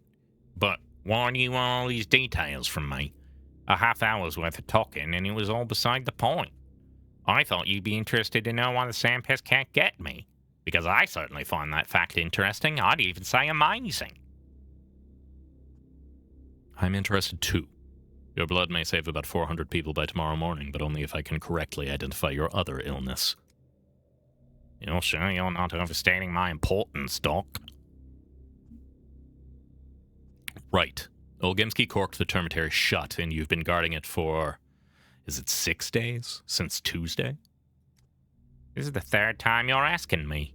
May I ask why you distrust me so? The termitary is a town within a town, almost 300 workers. What did your authorities fear that made them lock up so many people inside? Who knows? At first they said there'd been a blowout with some kind of sweet soot. It settled on the walls later. Looked like mold. Well, the kin was worried. They're like bees in how they respond to things. As soon as one makes noise, the rest are unquiet as well. There was a mighty buzz in the hive. Perhaps on account of the poisonous soot. Conditions are tough at the cannery, you know. What are the people in there saying? They're just shouting. Lots of clamour. And a nasty kind of clamour as well. It's what you'd expect. They're not having a great time, stuck in there like pickles in a jar. No regular meals, not enough to drink to go around either. The place is getting, after all, a poorhouse. Our fat man treats people like cattle. Getting through the day is a struggle. Small wonder they're slamming into the walls. If it was up to me... If it were up to you, then what? You can't lock up a living creature against its will. It's how you turn people into proper beasts. But try so much as hinting that to old Gimsky yes-men. They're all dead drunk on power. It used to be all right working with them, but now I can't stand those guardsmen. All right, let me ask you this then. What time of day do you feel worse than usual? All the time. I used to be as hardy as a bull wrangler, but now I have trouble even standing for long. I get drowsy, my knees give out. Feel like I'm failing everyone. Suspected alcoholic, weakness, termitary guard.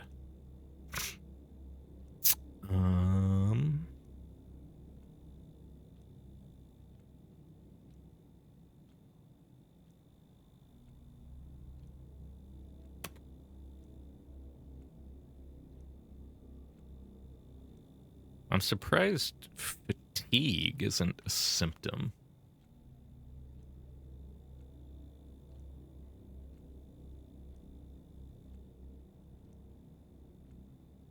Loss of coordination. Maybe. Alright. Have you been easily fatigued like this for a long time? I don't take great interest in my person, Doctor. Got enough people to spend my attention on as it is. But I have trouble doing my job because of this. It's a ragged man's job. Disrobe down to your undergarments, my good guardsman. I'm going to examine you. And since you're so preoccupied with my work as a security guard, here's my advice to you, Doctor. You're being too heavy-handed. This lockdown of yours is making people seethe. And a cauldron can only seethe for so long before the lid flies off, even if you screw it down. We're in the middle of an epidemic. The quarantine is a necessary measure. Looks exhausted, and he's trembling. Could he be using Twyrene?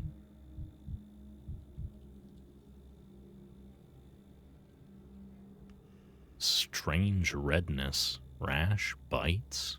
Something else? And there are red spots on his face, too.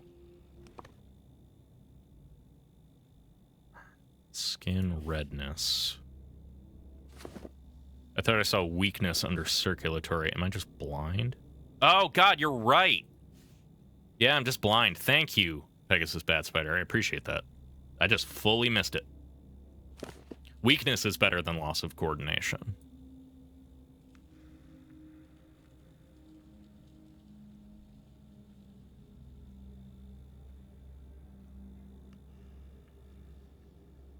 The veins are definitely damaged. The question is, how long ago? No, I didn't look at your fucking legs. Shit, whatever. Let me go, will you, Doc? Actually, allow me to examine you again. I need to look at the back of your legs again. Yeah, okay. Let me go, will you, Doctor? I don't understand all this commotion about me. What makes me so special? Besides, I got work to do. Work? I'm sorry, but you're going to have to forget about your work for now. You must remain at the hospital. I used to guard locked up people, and now I've been locked up myself. That's life for you, isn't it? That's the kind of joke life plays. There's nothing to debate here. You can't stop a plague outbreak without putting strict measures in place. Oh, I was just musing myself. What do you want me to do? Do I need to give blood or maybe take a pill? Before we get to the blood and the pills, there will be more questions. Are you ready to answer a few? I've told you my entire life story, Doctor, and you still want more? Ask away, then. Can you recollect having any other ailments beside what you've already mentioned? Just the fatigue? I don't have time for ailments, do I, Doctor? Between one whole day of work and the next, I'm lucky if I get enough sleep. I have to throw lunch together, and on top of that, lately I've been... Lately what? Nothing, Doctor. I'm losing my train of thought here. Not used to chattering away for a whole hour, like you and I have been doing. I urge you, do not be reticent. Tell me all of it. Any out-of-the-ordinary detail about your life, however trivial, may turn out to be important. You really like to dig in, don't you? Like a tick. I don't have any out-of-the-ordinary details for you. They're all in the ordinary. How long have you had those red spots on your skin? Never had clear skin, me. It's not a clear skin life over here. Although, let me think. Actually, yeah, those spots you're pointing at are brand new. So I'm keeping the reddening as a symptom on your record. This narrows it down to 4 possible diagnoses. What's that you're muttering about, Doctor? Wait here, I'll be back soon.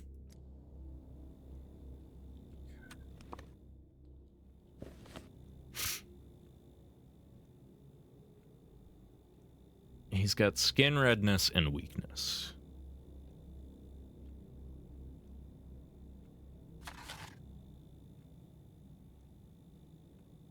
He might have measles.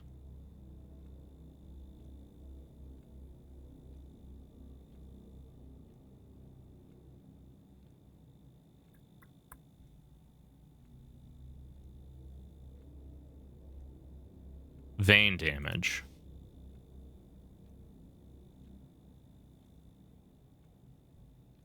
Twyrene symptom. Twine syndrome. Yeah, I think that's what I just found. The vein damage on the ground. Infection by microorganisms found in twire spouts and products derived from twire, or a consequence of abusing twire-based alcohol products, twirene. So if he's an alcoholic, that would make sense too. Patients experience muscle weakness, sweating, depressed mental state, migraines, and dizziness, often accompanied by gastrointestinal symptoms. After 8 to 12 hours of exacerbation, hallucinations, photophobia, and seizures frequently manifest. Allergic reactions such as skin reddening or yellowing may occur. In more severe cases of intoxication, twirene, epileptic seizures may occur. In extreme cases, it can lead to breathing difficulties, coma, and death.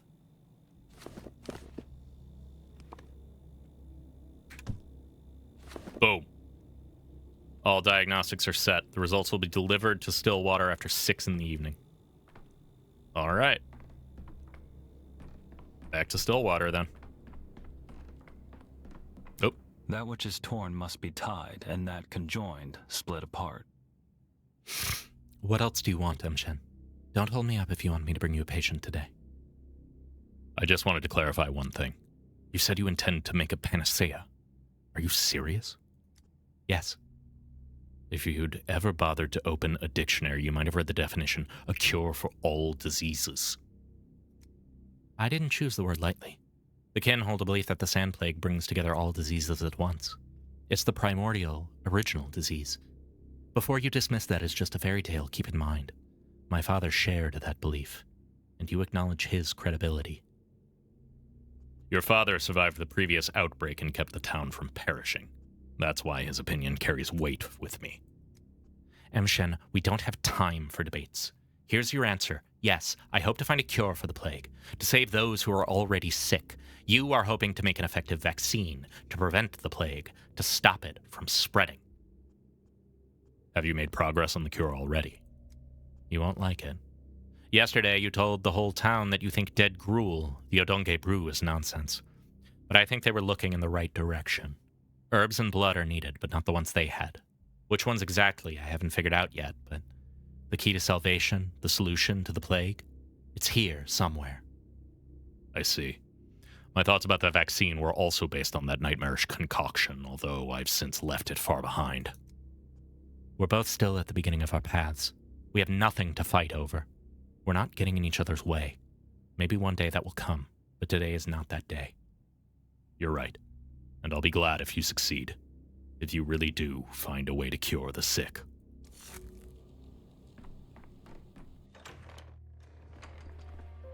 I want to go back to the Stillwater and see if my diagnoses were correct. And then I'm going to wrap the stream for tonight, even though we never made it up to Ravel. We never made it to Artemis Kids. We're going to need to reset the day again. But I want to know if we were right. I'm pretty sure we're right, but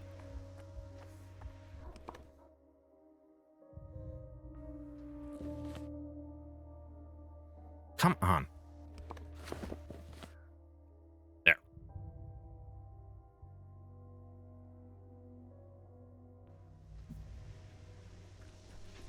To the Stillwater. Never alone. Things everywhere.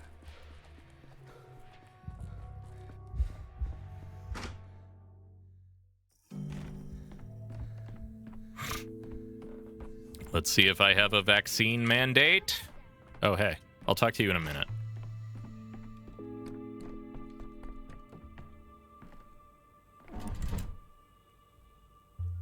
Or are you the guy I talked to? You might be the guy I talked to. What with you being an orderly?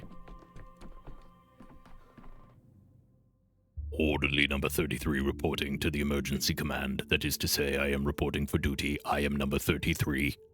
What news from the hospital, 33? I have brought the treatment results for those unfortunate souls you examined today, Luta, Finch, and one more. I've forgotten the third. What's wrong with me? But you have everything in the papers. We'll be leaving papers like this every evening. Reports, charts, posthumous notes. What's this business about posthumous notes? I'm certain my patients were supposed to survive. Perhaps I mixed things up. Perhaps they're letters of gratitude. You'd better take a look yourself. Who knows how tangled my thoughts got under this mask. That's why we keep written documentation, Doctor. Documentation is good. I, too, can barely keep track of what happened yesterday, or what will happen tomorrow. Someone's diagnosis was incorrect. Shit! Who did I get wrong?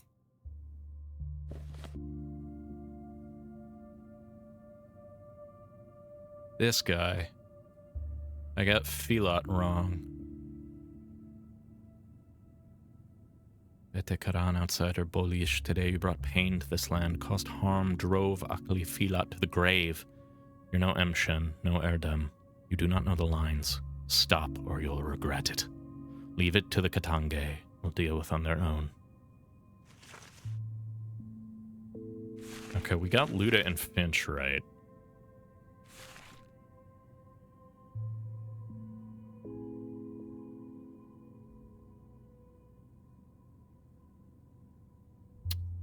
Bummer.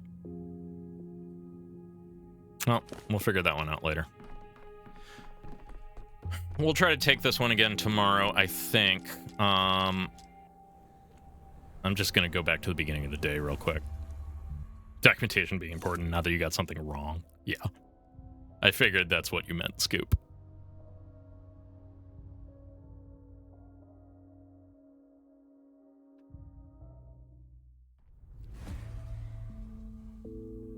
That seemed like there was more to talk about before 100% diagnosis. Was there? Did I just miss it? Huh. I must have just missed it. Oh well, we'll give it another try tomorrow. But yeah, no, as Bridge said, we did a fucking lot today. We have done some good diagnoses. We shot the Shabnak. There's a lot going on with Filot. Okay.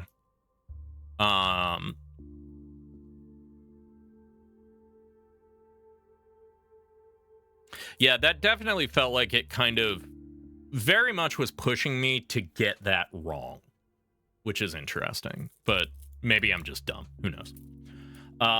Either way, thank you all for being here. I appreciate everyone who came by and hung out and chatted and said hey and all that. It is always great to have folks here while I'm doing this. It makes it fun and actually worth my time and all of that. And I hope it's entertaining for all of y'all as well. So, I don't have anything to kick you to at the moment. So I am just going to leave you all with a... He was a late game Phoenix Wright witness, so many useless, confusing details. Annie Danny, I have a feeling that it's only going to get worse in that regard. So I'm really looking forward to it, because I like the diagnoses, honestly. I think that that's kind of an interesting little mini game. Anyway, thank you all for being here. I appreciate it. And I hope you all have a lovely rest of your evening. Goodbye, everyone. Hey, if you stuck around to the end of the video, I just wanted to say thank you, and I hope that you enjoyed. If you want to help support me in making more of this, you can follow me on Twitch, where I stream these live. Like, comment, and subscribe. I suspect you all know how this works by now, but it really does help a lot. Thanks.